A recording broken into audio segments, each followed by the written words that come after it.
Hello दोस्तों, ये हमारा वीडियो है। वीडियो को आप ले सकते हैं, हमें कोई समस्या नहीं है। नॉवेल ऑफ किंग चैनल को सब्सक्राइब करें, लाइक, शेयर और ज्यादा से ज्यादा कमेंट करना। आज हम आपको एक नई और रोमांचक कहानी सुनाने जा रहे हैं, बिलियनियर बॉय 2। चलिए शुरू करते हैं। पता कर रहा था। सामने बैठे उस आदमी का ध्यान पूरी तरह से मैगी और रिद्धिमा पर ही था, खासकर मैगी पर। एयरपोर्ट पर वो आदमी बहुत देर से मैगी और रिद्धिमा को घूर रहा था। मैगी एकदम चुप बैठी थी और रिद्धिमा लगातार बोले जा रही थी। रिद्धिमा की बातों से ही उसको पता चला कि वह किसी एंटरटेनमेंट कंपनी को ज्वाइन करने यहाँ पर आई है। दरअसल वह आदमी फिल्मों में कास्टिंग डायरेक्टर का काम करता था। वह दोनों को ध्यान से इसलिए देख रहा था कि ऐसी स्टनिंग ब्यूटी उसने भी आज तक नहीं देखी थी। मैगी उस आदमी को ज्यादा पसंद आई थी, पर मैगी का टेम्परामेंट इतना कोल्ड था कि उसकी मैगी से बात करने की हिम्मत नहीं हुई। वह मौका ढूंढ रहा था कि रिद्धिमा से कैसे बात करें। इतने में एक बच्चा वहां से कोल्ड ड्रिंक हाथ में लेकर निकल रहा था। उस आदमी ने जानबूझकर उस बच्चे के पैर में पैर अड़ाया ताकि वह रिद्धिमा पर जा गिरे और वह आदमी रिद्धिमा के ऊपर कोल्ड ड्रिंक गिरने से बचा ले। इस बहाने उसे रिद्धिमा से बात करने का मौका मिल जाएगा। जैसे ही उस आदमी ने उस बच्चे के पैर में पैर अटकाया, उस बच्चे के हाथ से कोल्ड ड्रिंक का कैन छूटकर हवा में ऊपर उछल गया। वहां बैठे सब लोग एकदम डर गए। सबको लगा कि अब उन सब के कपड़ों पर कोल्ड ड्रिंक के छींटे आएंगे, पर इससे पहले ही कोई समझता, मैगी ने बिजली की फुर्ती से उस बच्चे को गिरने से बचाया। दूसरे हाथ से हवा में ही उस कैन को इस तरह लपक लिया कि उसमें से एक भी बूंद बाहर नहीं गिरी। वह बच्चा हैरानी से मैगी को देखता हुआ अपनी मम्मी को बोला, मॉम, स्पाइडरमैन। आसपास बैठे बाकी लोग भी हैरानी से मैगी को देख रहे थे। कुछ लोगों ने मैगी के लिए ताली बजाते हुए उसे अप्रिशिएट किया। मैगी भी मुस्कुराकर अपनी सीट पर वापस बैठ गई, पर इस बार सीट पर बैठते हुए मैगी ने उस आदमी को घूर कर देखा। वो आदमी हैरान रह गया। वह समझ गया कि मैगी ने नोटिस कर लिया है कि उसने जानबूझकर उस बच्चे को गिराना चाहा, पर उसको तो बात करने का मौका चाहिए था। उसे लगा कि उसे मैगी से बात करने का मौका तो मिल ही गया। उसने मैगी को कहा, आपने कमाल कर दिया। जिस तरीके से आपने उस बच्चे को बचाया और कैन को कैच किया, वह अमेजिंग था। मैगी ने उसे घूर कर देखा और बहुत रूड टोन में पूछा, आपने उस बच्चे को क्यों गिराना चाहा? शर्म आनी चाहिए आपको। आपकी वजह से अभी उस बच्चे को चोट लग सकती थी। मैगी की आवाज इतनी शार्प थी कि पास बैठे रेहान का ध्यान भी उन पर चला गया। रेहान ने इशारे से हिना को कहा कि वह मैगी को कंट्रोल करें। कहीं ऐसा ना हो कि उस बच्चे को हट करने के लिए मैगी वहीं उस आदमी की पिटाई कर दे। मैगी की बात पर उस आदमी ने बेशर्मी से हंसते हुए मैगी को कहा, मुझे बच्चे से कोई प्रॉब्लम नहीं है। मेरा मोटिव तो तुमसे बात करना था। तुम्हारे जैसी रेयर ब्यूटी से नजर हटाना बहुत मुश्किल है। ये कहते हुए उसने मैगी की तरफ हाथ बढ़ाया। मैगी ने तेजी से उसका हाथ झटका और उसे गर्दन से पकड़कर हवा में उछाल दिया। हिना और समर कुछ कर पाते इससे पहले ही वह आदमी धड़ाम दूर जमीन पर जाकर गिरा। वो दर्द से चीखता हुआ बोला, मुझे क्यों मार रही हो? मैं बुरा आदमी नहीं हूँ। मैगी तेजी से आगे बढ़ी और उसका हाथ मरोड़ते हुए बोली, छोटे से बच्चे को गिराने की हरकतें करते हो और कहते हो मैं बुरा आदमी नहीं हूँ। हिना और समर तेजी से आगे बढ़े। उन्होंने मैगी को उस आदमी से दूर कर दिया। हिना धीरे से मैगी को बोली, मैगी, बॉस नाराज हो रहे हैं। यहाँ सीन क्रिएट मत करो। पहले ही यहाँ पर बम स्क्वाड की इंटेंस सर्च चल रही है। बिना बात 50 बातों का हमें जवाब देना पड़ जाएगा। अगर यहाँ पर अभी कोई मिस हैपनिंग हो गई तो सवाल जवाब हमसे भी होंगे कि हम किसी मोटिव से लोगों का ध्यान डाइवर्ट कर रहे थे। रेहान सर नहीं चाहते कि यहाँ पर उनकी आइडेंटिटी इस तरह रिवील हो। पब्लिक प्लेस पर उनके लिए इस तरह के एक्सपोजर उनकी सेफ्टी के लिए भी सही नहीं है। मैगी को अपनी गलती रियलाइज हुई और उसने रेहान की तरफ देखकर इशारे से उसे सॉरी बोला। दरअसल मैगी को छोटे बच्चों से बहुत प्यार है। उस आदमी की हरकत मैगी बर्दाश्त नहीं कर पाई, इसलिए इस तरह रिएक्ट कर बैठी। वह आदमी जमीन पर पड़ा कर आ रहा था। उस आदमी के बस आंसू ही नहीं टपक रहे थे, बाकी दर्द से उसका बुरा हाल था। उसने हिना और मैगी की बातें भी सुन ली थी। वह समझ गया था कि रेहान कोई बहुत बड़ा आदमी है। उसने उठकर अपने कपड़े झाड़ते हुए रेहान से कहा, आई अपोलोजाइज सर, पर मेरी कोई गलत इंटेंशन नहीं थी। मैं मुंबई की एक कास्टिंग एजेंसी में काम करता हूँ। मुझे बस इन दोनों लड़कियों को देखकर लगा कि इनसे फिल्मों के लिए बात की जा सकती है। मैं बात करने का मौका ढूंढ रहा था, इसलिए मैंने ये बचकाना हरकत की। मेरा कोई गलत इरादा नहीं था। कहते हुए उसने जेब से अपना विजिटिंग कार्ड निकाला और रेहान के आगे कर दिया। रेहान ने उसका कार्ड लिया और पढ़कर मुस्कुराते हुए रिद्धिमा को दे दिया। फिर मैगी को कहा, तुम्हें क्या हो गया है? इतनी जल्दी इस तरह रिएक्ट मत किया करो। मैगी ने सिर झुकाते हुए उस आदमी को सॉरी बोला। रेहान ने उस आदमी को कहा, बट आपको यह अजीब नहीं लगता? आप सड़क चलते कहीं भी कभी भी इस तरह लड़कियों से बात करने के लिए कुछ भी करते हैं क्या? उसने रेहान को कहा, सर बिलीव मी, मैं इस तरह का बिहेव नहीं करता। बट हमारे फील्ड में सबसे पहली रिक्वायरमेंट एक प्रीटी अपीयरेंस ही होती है। हालांकि सिर्फ सुंदर होने से कुछ नहीं होता, और भी बहुत से रिक्वायरमेंट्स है, बट सुंदरता प्राइम है। फिर उस पर इतनी शानदार आवाज और पर्सनैलिटी, ये कॉम्बिनेशन भी बहुत कम मिलता है। मैं बहुत देर से आपके साथ बैठी इन दोनों लड़कियों को देख रहा था। इनका मैनरिज्म भी कमाल है। फ्यूचर में ये दोनों बहुत बड़ी सेलिब्रिटीज बन सकती हैं। बस थोड़ा एक्टिंग स्किल्स को पॉलिश करने की जरूरत पड़ेगी। और क्या है ना, रियल टैलेंट तो इस तरह सड़कों पर ही बिखरा मिलता है, जिन्हें खुद नहीं पता होता कि वह लोग कितने कैपेबल हैं। रेहान उसकी बात सुनकर सोच में पड़ गया। उसने आदमी ने फिर से कहा, सर मैं बात को बड़ा चढ़ाकर नहीं बोल रहा हूँ। मुझे इस इंडस्ट्री में 20 साल होने को आए हैं। जनरली लोगों को लेकर मेरा जजमेंट कभी गलत नहीं हुआ है। फिर उसने कुछ फिल्म स्टार्स के नाम बताए जिनको उसने ऐसे ही कहीं एयरपोर्ट, रेलवे स्टेशन, किसी कैफे इस तरह देखा और फिल्मों के ऑफर देकर स्टार बना दिया। हिना ने रेहान को कहा, सर मैंने अभी ऑनलाइन इनकी कार्ड डिटेल्स चेक की। यह आदमी सही में फिल्मों में कास्टिंग डायरेक्टर है और न्यू टैलेंट खोजने के लिए काफी फेमस भी है। रेहान का दिमाग अब कहीं और ही था। रेहान ने उस आदमी को फिर कुछ ऐसा कहा कि सब चौंक गए। रेहान ने उसे सीधा ही पूछ लिया, मैंने कुछ समय पहले एक एंटरटेनमेंट कंपनी शुरू की है। जहां तक मैं समझ पा रहा हूं आप बहुत एक्सपीरियंस्ड आदमी है, अपने काम को लेकर बहुत पैशनेट भी हैं। क्या आप मेरी कंपनी में काम करना पसंद करेंगे? उस आदमी के चेहरे पर बहुत हैरानी भरे एक्सप्रेशन आए। वह कंफ्यूज होकर बोला, आप क्या कह रहे हैं, मैं कुछ समझ नहीं पा रहा हूँ। रेहान ने कहा, इसमें ना समझ आने वाली क्या बात है मिस्टर आशीष खन्ना। मैं आपको मेरी एंटरटेनमेंट कंपनी में जॉब ऑफर कर रहा हूँ। जिस तरह आप सड़क चलते हुए रियल टैलेंट ढूंढते हैं, इसी तरह मैं भी एफिशिएंट लोगों की तलाश में रहता हूँ। उस आदमी ने पलटकर रेहान से पूछा, क्या मैं आपकी कंपनी का नाम जान सकता हूँ? इतना तो वह समझ गया था कि रेहान सुपर रिच है। जिस आदमी के इतने सारे सबॉर्डिनेट्स हो, उसको गार्ड करने के लिए वो कोई मामूली हस्ती नहीं होगा। यकीनन उसके कनेक्शंस भी बहुत ऊंचे होंगे। उस आदमी ने जब कंपनी का नाम पूछा तो रेहान ने कहा, दरअसल अभी कंपनी बस पेपर्स में ही है। कुछ आर्टिस्ट हमने एनरोल किए हैं, बाकी अभी कुछ भी नहीं हुआ है। ये सुनकर उस आदमी के चेहरे पर एक सरकास्टिक स्माइल आई। उसने रेहान को कहा, मुझे जल्दबाजी में एक नाव से दूसरी नाव पर कूदने का कोई शौक नहीं है। मेरी कंपनी मुझे अच्छा पे करती है, मैं वहां अपने काम से सेटिस्फाइड हूँ। Anyways thanks for the offer.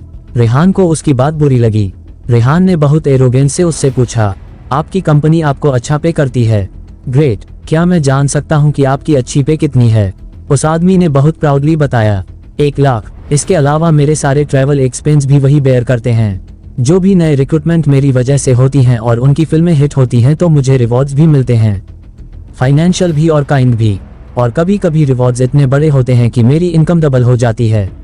उस आदमी ने एक बात सच बोली थी, बड़ा चढ़ाकर नहीं कहा था।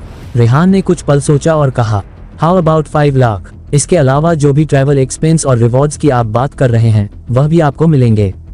उस आदमी ने रेहान को ऐसे देखा जैसे रेहान पागल हो। उसको यकीन नहीं आया, एयरपोर्ट पर खड़े खड़े कोई उसको 5 गुना सैलरी पर जॉब ऑफर कर रहा है। उस आदमी को इस इंडस्ट्री में बहुत साल हो गए थे। उसके काम को रिकॉग्निशन भी बहुत मिला था, पर मनी वाइज ये फैक्ट था कि जितना वो डिजर्व करता था उससे बहुत कम उसे दिया जा रहा था। रेहान ने उसको सीधा 5 गुना अमाउंट ऑफर किया। पर होता है ना कि कोई आपको एकदम से इतनी बड़ी ऑफर दे तो ऐसा लगता है कि इसके पीछे कोई और भी मोटिव होगा। उस आदमी ने कंफ्यूज होते हुए कहा, पर आप मुझे इतने बड़ा अमाउंट क्यों ऑफर कर रहे हैं? मैं समझ नहीं पा रहा। आप मुझसे कुछ और भी चाहते हैं क्या? रेहान उसकी बात पर चौंका और फिर मुस्कुरा दिया। उस आदमी का इस तरह कंफ्यूज होना नेचुरल था। राह चलते कोई भी किसी को इतनी बड़ी जॉब ऑफर क्यों करेगा? रेहान ने बहुत पोलाइटली उन्हें कहा, मेरा कोई और मोटिव नहीं है सिवाय इसके कि मैं अपनी एंटरटेनमेंट कंपनी को जल्दी से जल्दी शुरू करना चाहता हूँ। उसे देश की नंबर 1 कंपनी बनाना चाहता हूँ। यह मेरा कार्ड है। अगर आपको मेरी ऑफर में इंटरेस्ट हो तो आप मेरे ऑफिस आ जाएगा। सब कुछ कॉन्ट्रैक्ट पेपर्स पर होगा, कोई हिडन क्लॉज नहीं होगा। आपको सूट करे तो ही आप ज्वाइन कीजिएगा। उसने रेहान के हाथ से कार्ड ले लिया। हिना ने उस आदमी को कहा, इतनी शानदार ऑफर जिंदगी में बार बार नहीं मिलती। किस्मत हर रोज दरवाजा नहीं खटखटाएगी। इतना मत सोचो ब्रो, ऐसा ऑफर जिंदगी में दोबारा नहीं मिलेगा। वह आदमी चुप खड़ा रहा। जो कुछ भी हो रहा था उसके लिए बहुत सरप्राइजिंग था। उसने सिर हिलाते हुए रेहान को कहा, सर मैं आपके ऑफिस आता हूं तब हम बात करते हैं। रेहान ने मुस्कुराते हुए कहा, मोस्ट वेलकम। रेहान को पता था कि वह कंपनी जरूर ज्वाइन करेगा। रेहान ने फिर बहुत फ्रेंडली जेस्चर के साथ उन्हें कहा, कंपनी जब ज्वाइन करेंगे तब करेंगे, पर फिलहाल हम दोस्तों की तरह बात तो कर ही सकते हैं। रेहान का फ्रेंडली नेचर देखकर वह आदमी अब बहुत कंफर्टेबल फील कर रहा था। उसके बाद वह और रेहान फिल्म इंडस्ट्री के बारे में बहुत सारी बातें करते रहे। रेहान उससे फिल्म इंडस्ट्री की इनसाइड वर्किंग पैटर्न के बारे में समझता रहा। थोड़ी देर बाद एयरपोर्ट पर माहौल नॉर्मल हो गया और सब लोग को रिलीज कर दिया गया। एयरपोर्ट के बाहर रिसोर्ट की कार रेहान को लेने पहुंची हुई थी। रिसोर्ट का सीईओ रेहान को रिसीव करने खुद आया था। रास्ते में रेहान ने उससे पूछा, रिसोर्ट की रेनोवेशन कहां तक पहुंची? उसने रेहान को कहा, सर हमको बहुत ज्यादा नुकसान पहुंचा है। ऑलमोस्ट 70% रिसोर्ट जलकर राख हो गया था, इसलिए टाइम लग रहा। रेहान ने अपने सीईओ को कहा, काम को स्पीड अप करो, जितना पैसा चाहिए लो, ज्यादा लोगों को हायर करो पर तेज स्पीड से काम को खींचो। रिसोर्ट का रेनोवेशन जल्द से जल्द खत्म होना चाहिए। सीईओ ने कहा, सर अगर हम बहुत हाई स्पीड पर काम करेंगे तो हमारा कॉस्ट बहुत ज्यादा बढ़ जाएगा। रेहान ने उसे बोला, अभी जो मैंने कहा आपको सुनाई नहीं दिया? पैसे की फिक्र आप मत कीजिए। 1 महीने के अंदर रिसोर्ट दोबारा खोलना है। 1 महीना मतलब 1 महीना। जितना टाइम हमारा रिसोर्ट बंद रहेगा हमारी रेपुटेशन के लिए उतना ही बुरा है। सीईओ ने हाँ में सर हिला दिया। रेहान ने ड्राइवर को कहा कि वह कार मंडी हाउस की तरफ ले ले। रेहान पहले अपनी एंटरटेनमेंट कंपनी के ऑफिस जाना चाहता था जो उसके कल्चरल के 3rd फ्लोर पर था। जब क्लब के बाहर गाड़ी रुकी तो कार से उतरकर रेहान बहुत देर उस बिल्डिंग को देखता रहा। बिल्डिंग पर बड़ा सा बोर्ड लगा हुआ था जिससे पता चलता था कि यह बिल्डिंग एक कल्चरल क्लब है। तभी वहां पर एक कैब आकर रुकी। उसमें से एक आदमी उतरा जिसे देखकर रेहान चौंक गया। रेहान एयरपोर्ट से सीधा अपने कल्चरल क्लब आया। वो क्लब के बाहर खड़ा बिल्डिंग पर लगे बोर्ड को देख ही रहा था कि वहां एक और कार आकर रुकी। रेहान ने पलट कर देखा तो वही आदमी था जिसे एयरपोर्ट पर रेहान ने अपनी एंटरटेनमेंट कंपनी में काम करने की ऑफर दी थी। रेहान ने मुस्कुराकर उन्हें कहा, अगर यहीं आना था तो आप मेरे ही साथ आ जाते। उस आदमी ने भी हंसते हुए रेहान को जवाब दिया, जाना तो मुझे कहीं और था पर फिर मैंने अपना इरादा बदल दिया। मुझे लगा कि पहले आपके ऑफिस जाना शायद ज़्यादा ठीक रहेगा। मुझे दरअसल कहीं पर एक कॉन्ट्रैक्ट साइन करना था पर कोई फर्दर डील साइन करने से बेटर है कि मैं एक बार आपके प्रपोजल को कंसिडर कर लूँ। रेहान ने मुस्कुराते हुए कहा, यह आपने अच्छा किया। उसने रेहान से पूछा, आपके कार्ड पर कंपनी का यही एड्रेस है पर यहाँ तो किसी कल्चरल क्लब का बोर्ड लगा है। रेहान ने उसे कहा, हाँ यहीं के 2nd फ्लोर पर कंपनी का ऑफिस है। उस आदमी के चेहरे पर एकदम एक्सप्रेशन चेंज हुए। एक एंटरटेनमेंट कंपनी का ऑफिस इस तरह किसी रेंटेड फ्लोर पर? उसे तो लग रहा था कि रेहान बहुत रिच है। उस आदमी ने सरप्राइज होते हुए कहा, आपकी कंपनी का ऑफिस इस बिल्डिंग में है। रेहान ने पलटकर पूछा, क्यों कोई दिक्कत है क्या? उस आदमी ने कहा, नहीं दिक्कत तो कुछ नहीं है पर जनरली एक अच्छी बड़ी एंटरटेनमेंट कंपनी की ऑफिस बिल्डिंग अलग होती हैं। रेहान ने उसे जवाब दिया, हमारी एंटरटेनमेंट कंपनी की भी ऑफिस बिल्डिंग अलग ही होगी, ये बस टेम्परेरीली हम इस्तेमाल कर रहे हैं। रेहान की बात पर वह आदमी अब मुस्कुरा कर कहा, दैट्स ग्रेट। हालांकि अब वह श्योर नहीं था कि वो रेहान की ऑफर को एक्सेप्ट करे कि नहीं। रेहान ने उसे अपने साथ अंदर आने को कहा। रेहान ने जैसे ही अपने क्लब में एंटर किया सामने ही राधिका खड़ी थी। राधिका उसे देखकर चहकती हुई बोली, welcome sir, finally you are back. Rehan ने मुस्कुराते हुए पूछा, कैसा चल रहा है क्लब? राधिका ने कहा, फंटास्टिक सर, क्लब का बिजनेस बहुत बढ़िया जा रहा है, हमारी रेपुटेशन भी बहुत बढ़ चुकी है। उस कास्टिंग डायरेक्टर को लगा था कि रेहान ने ऑफिस के लिए इस कल्चरल क्लब का एक फ्लोर रेंट पर लिया है। उसे बिल्कुल आइडिया नहीं था कि पूरा क्लब ही रेहान का है। जब उसने देखा कि किस तरह से लोग उसको रिपोर्ट कर रहे हैं, ग्रीट कर रहे हैं, तब वह हैरान रह गया। क्लब का सिक्योरिटी हेड राशिद वहीं खड़ा था। राशिद वहीं था जिसे रेहान ने उस पब के बाहर सिक्योरिटी गार्ड की नौकरी छोड़ने के बाद यहाँ पर सिक्योरिटी हेड की नौकरी दी थी। उस आदमी ने राशिद से पूछा, ये क्लब किसका है? राशिद ने कहा, हमारे मालिक रेहान मित्तल का, सारी बिल्डिंग उन्हीं की है। उस आदमी ने हैरान होते हुए कहा, मंडी हाउस जैसे पॉश एरिया में यह इतनी बड़ी बिल्डिंग तुम्हारे बॉस की है? राशिद ने प्राउड फील करते हुए जवाब दिया, ये बिल्डिंग क्या, स्टार मून रिजॉर्ट का नाम सुना है? वह भी हमारे बॉस रेहान मित्तल का ही है। अब तो उस कास्टिंग डायरेक्टर की शक्ल देखने वाली थी। उसको पता था कि स्टार मून रिजॉर्ट कंट्री का one of the biggest resort है और सबसे कॉस्टलीस्ट भी। अगर उसका मालिक ये लड़का है तो फिर तो इसकी वेल्थ कितने अरबों खरबों में होंगी, इसका अंदाजा लगाना भी इम्पॉसिबल है। वह समझ गया कि वह बेकार की फिक्र कर रहा है। जिस आदमी के पास इतना पैसा है, यकीनन उसके पास बहुत ऊंचे कनेक्शंस और पावर भी होगी। इस आदमी की एंटरटेनमेंट कंपनी को ऊंचाइयों पर पहुंचने से कोई नहीं रोक सकता। इस कंपनी में काम करके उसे बहुत फायदा ही होने वाला था। जब उन सब ने क्लब के अंदर एंटर किया तो क्लब में बहुत भीड़ थी। क्लब अपने फुल पावर पैक कैपेसिटी पर था। स्टेज पर कियारा गा रही थी। उसने दूर से ही रेहान को देख लिया। उसका बस चलता तो वहीं परफॉर्मेंस रोककर भागकर आकर रेहान के गले लग जाती, पर उसने शो को जारी रखा। उसने दूर से बस रेहान को आंखों से इशारा किया कि वह रेहान को देखकर बहुत खुश है। रेहान ने भी उसको स्माइल दी और इशारे से कहा कि परफॉर्मेंस के बाद ऊपर ऑफिस में आ जाए। उसने भी हाँ में सिर हिला दिया। वहां से गुजरते हुए उस कास्टिंग डायरेक्टर आशीष खन्ना के तो जैसे होश उड़ गए थे। इतना शानदार क्लब, इलेक्ट्रीफाइंग माहौल और इतनी जानदार परफॉर्मेंस, वो कुछ देर तो देखता ही रह गया। थोड़ी देर पहले वो मैगी और रिद्धिमा को देखकर सरप्राइज था, अब कियारा को देखकर तो उसने दांतों तले उंगली दबा ली थी। वह हैरान था कि रेहान के पास एक से एक टैलेंट भरे पड़े हैं। अभी बाहर राधिका को देखकर भी वही सोच रहा था कि कितनी सोलफुल आवाज है। रेहान अपने ऑफिस में जब ऊपर पहुंचा, नील चेयर पर बैठा कुछ पेपर स्टडी कर रहा था। रेहान को देखते ही वो सीट से उछलकर खड़ा हुआ और भागकर उसके गले लग गया। दोनों दोस्त इस तरह गले लगे रहे जैसे बरसों बाद मिल रहे हों। नील रेहान को नाराजगी दिखाते हुए बोला, यार तेरे को बार बार क्या हो जाता है? मिलता है तो ऐसे मिलता है कि जैसे तुझसे जिगरी कोई नहीं, और कहीं जाता है तो यूं भूल जाता है कि जैसे कभी था ही नहीं। रेहान ने नील के सर पर चपत लगाते हुए कहा, यार तेरी फिर नौटंकी शुरू हो गई। तुझे कभी एक पल भी भूल सकता हूँ मैं? तुझे मेरा बैकग्राउंड पता तो है यार। बहुत सारी प्रॉब्लम थी वहाँ पर। गया तो 2-4 दिन को था पर ज्यादा समय लग गया, पर अब वहाँ पर सब ठीक है। अब लौट आया हूँ। अब इस क्लब पर, एंटरटेनमेंट कंपनी पर, रिजॉर्ट पर, इन्हीं सब पर कंसंट्रेट करना है। नील ने रेहान को टोका और साथ में पढ़ाई देखनी है। और बेटा कियारा को भी देख लियो, वरना तेरे सिर पर जो बाल है ना, बचने नहीं वाले। तूने इतने दिन में उसको 4 फोन भी नहीं किए हैं। रेहान ने नील से कहा। अभी नीचे उसे देखकर मैं भी यही सोच रहा था कि बेटा तबीयत से जूते पड़ने वाले हैं आज तो। रेहान के ये बोलते ही दोनों दोस्त खिलखिलाकर हंस दिए। उधर कियारा का नीचे परफॉर्मेंस में अब मन नहीं लग रहा था। उसने देख लिया था कि रेहान के साथ कोई लड़की भी आई है। इतने दिन से वह तो यही समझ रही थी कि रेहान अपने होम टाउन गया है और वहां पर कुछ प्रॉपर्टी इश्यूज है जिनको सॉल्व करने के लिए रुक गया है। पर अब साथ में एक खूबसूरत लड़की देखकर कियारा को बहुत टेंशन हो गई थी। उसे लगने लगा कि रेहान कहीं उसी लड़की की वजह से तो नहीं गया था। वह लड़की कौन हो सकती है? कियारा को अब अपनी परफॉर्मेंस खत्म करने की जल्दी थी ताकि वो ऑफिस में ऊपर जाकर देख सके कि वह लड़की कौन है। साशा भी ऑफिस आई हुई थी। वहां सारा मैनेजमेंट तो उसी के जिम्मे था। वह भी हैरानी के साथ रिद्धिमा को देख रही थी कि यह नई लड़की कौन है। थोड़ी देर में कियारा भी ऊपर ऑफिस में आ गई। रिद्धिमा एक तरफ चुपचाप बैठी थी। वह क्लब का माहौल देखकर बहुत सरप्राइज थी। रेहान का ऑरा देखकर वो भी एकदम स्टंट थी।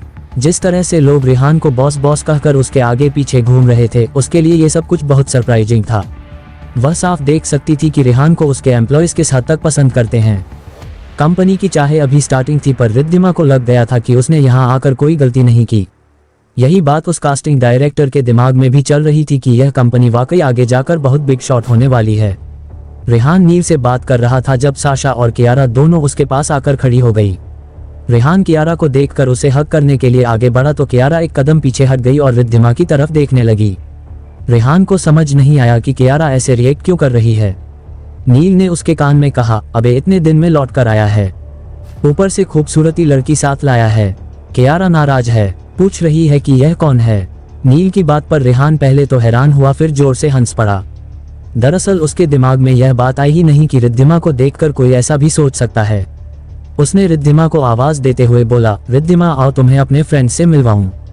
फिर रेहान ने उन्हें आपस में इंट्रोड्यूस करवाते हुए कहा, रिद्धिमा हाई स्कूल में मेरी क्लासमेट थी और रिद्धिमा ये है साशा, यहाँ की ऑपरेशनल डायरेक्टर भी यही है, और यह है मेरा दोस्त नील, इस कंपनी का एमडी, और ये कियारा है, the most talented woman I ever came across. Singing में तो इसका कोई मुकाबला ही नहीं।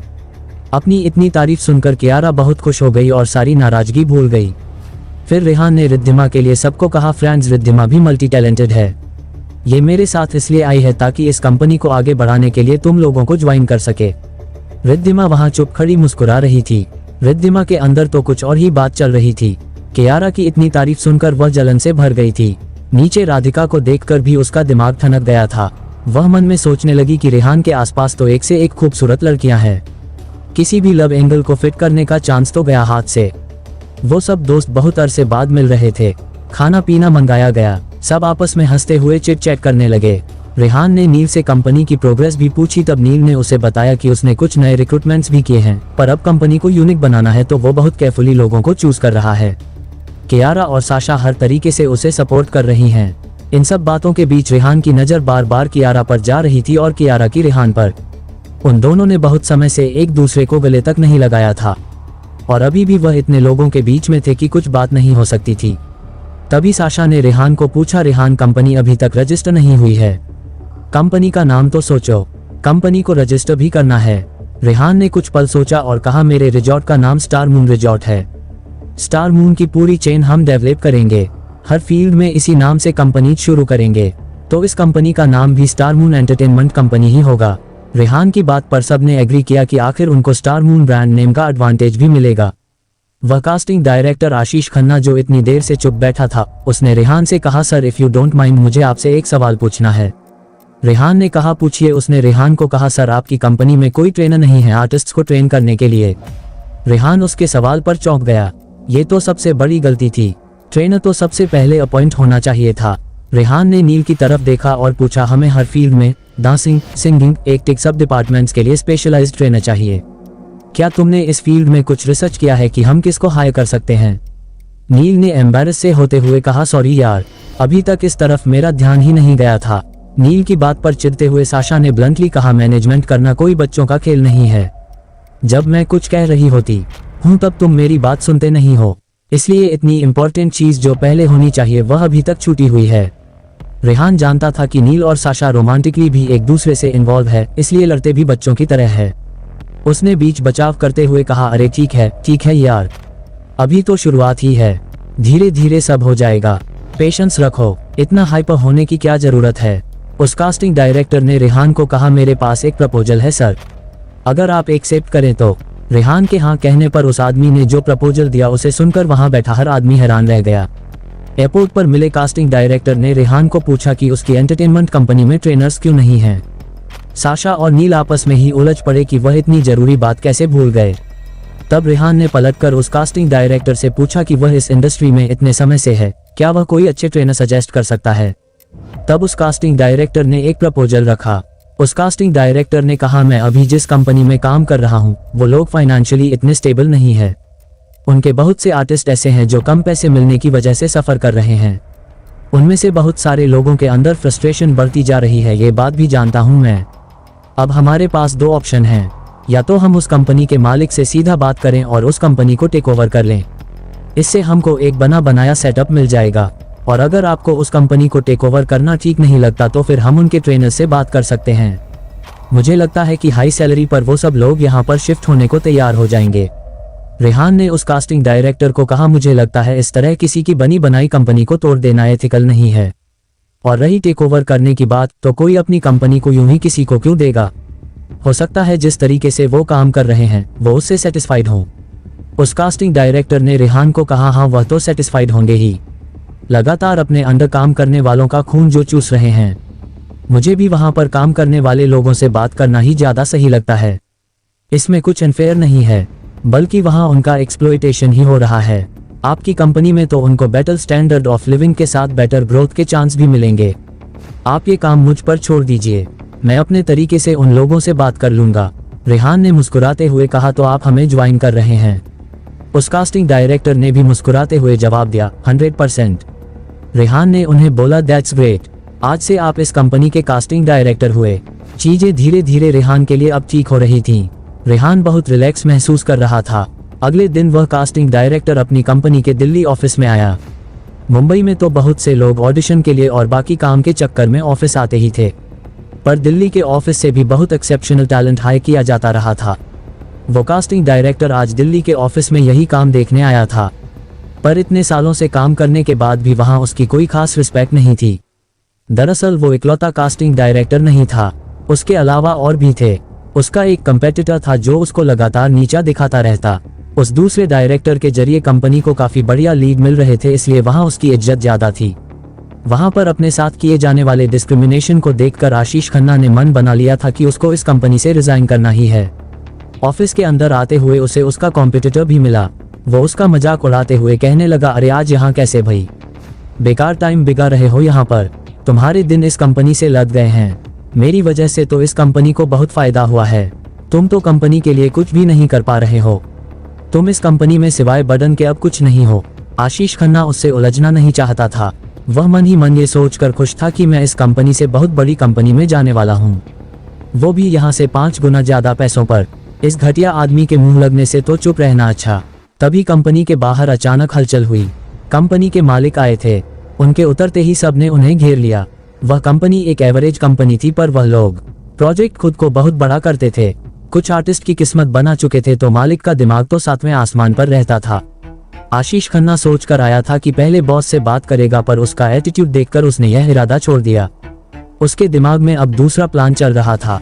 वो लॉबी क्रॉस करता हुआ अंदर उस हॉल में चला गया जहां पर आर्टिस्ट की ट्रेनिंग होती थी। आशीष ने हॉल में एंटर किया तो देखा कि आज मिसेज प्रतिभा की क्लास चल रही थी। वह चुपचाप पिछली सीट पर जाकर बैठ गया। प्रतिभा ने भी उन्हें देख लिया था। वह थोड़ा सरप्राइज थी कि आज यह मेरी क्लास में क्या करने आए हैं।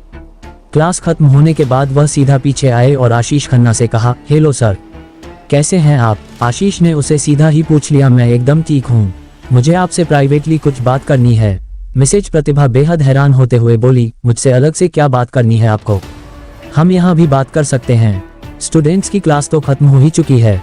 आशीष ने प्रतिभा को बोला, यहाँ सब तरफ कैमरे लगे हैं, वैसे भी लोग आ जा रहे हैं, कोई ना कोई हमारी बात सुन ही लेगा, बेटर है कि हम अलग जाकर बात कर लें।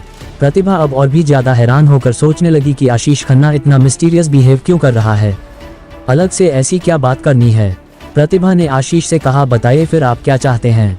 आशीष खन्ना ने कहा, मुझे आपसे ही नहीं बाकी सब ट्रेनर से भी बात करनी है, और यकीन कीजिए यह आपके हक में ही होगा।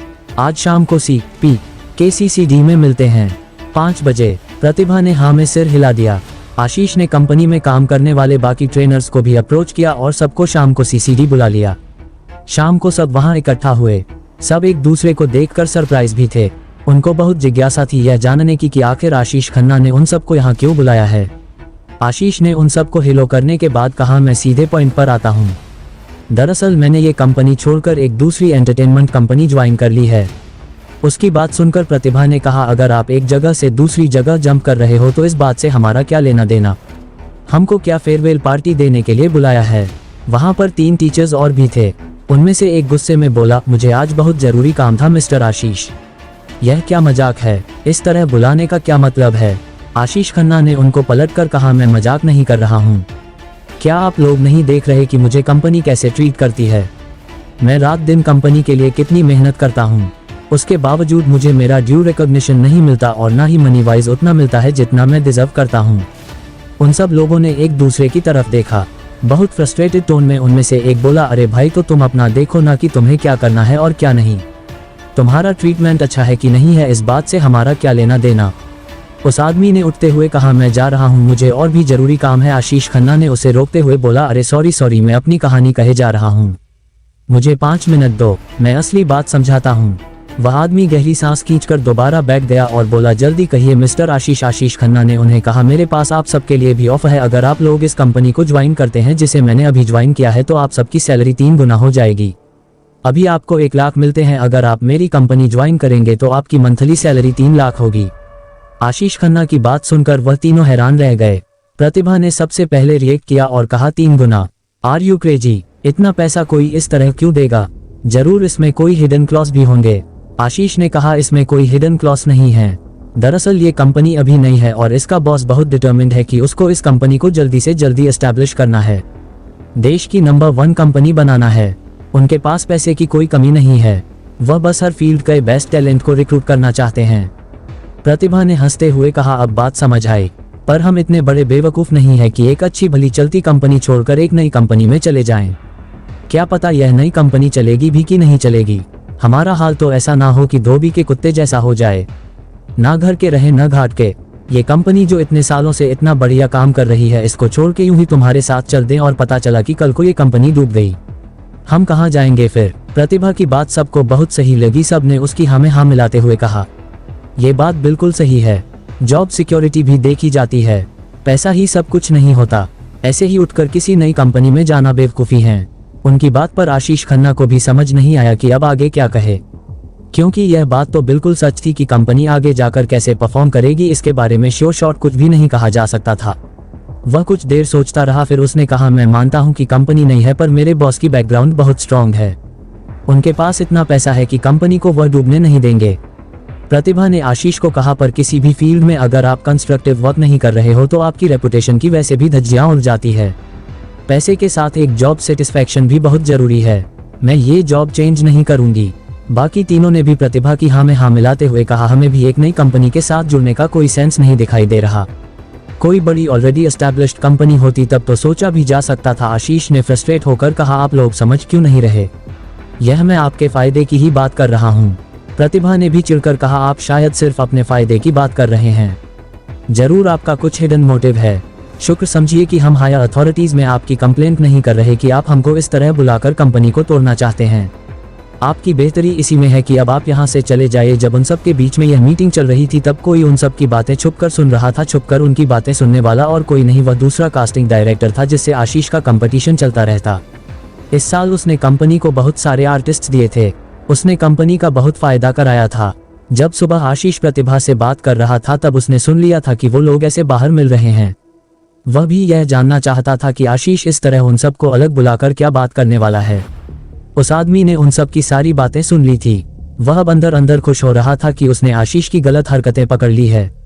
वह कंपनी में अब इसकी रिपोर्ट करेगा। कंपनी जब आशीष के खिलाफ स्ट्रिक्ट एक्शन लेकर उसे निकाल देगी तब कंपनी का पूरा कास्टिंग का काम उसके कंट्रोल में आ जाएगा।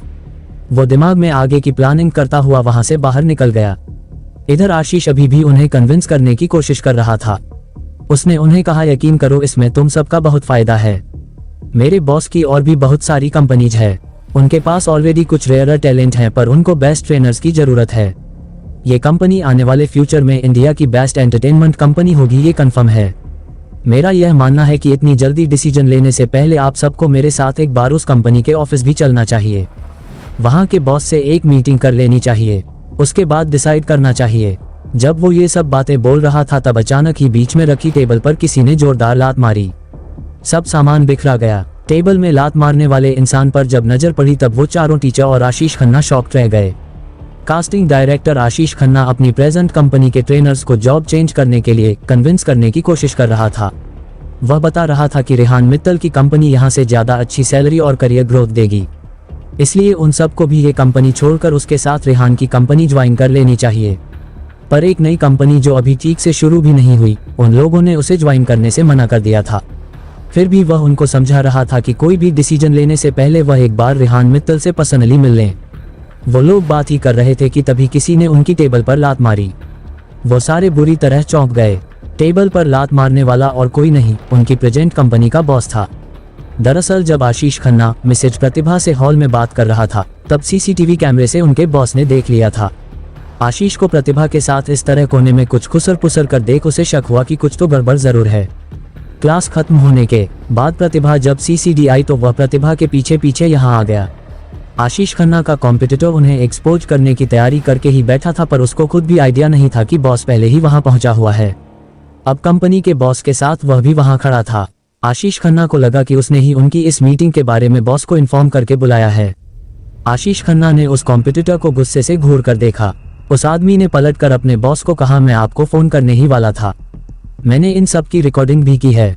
आप खुद देखिए ये गद्दार आपकी कंपनी की किस तरह जड़ें खोद रहा है। वहां सीसीडी में सब लोग तमाशा देख रहे थे।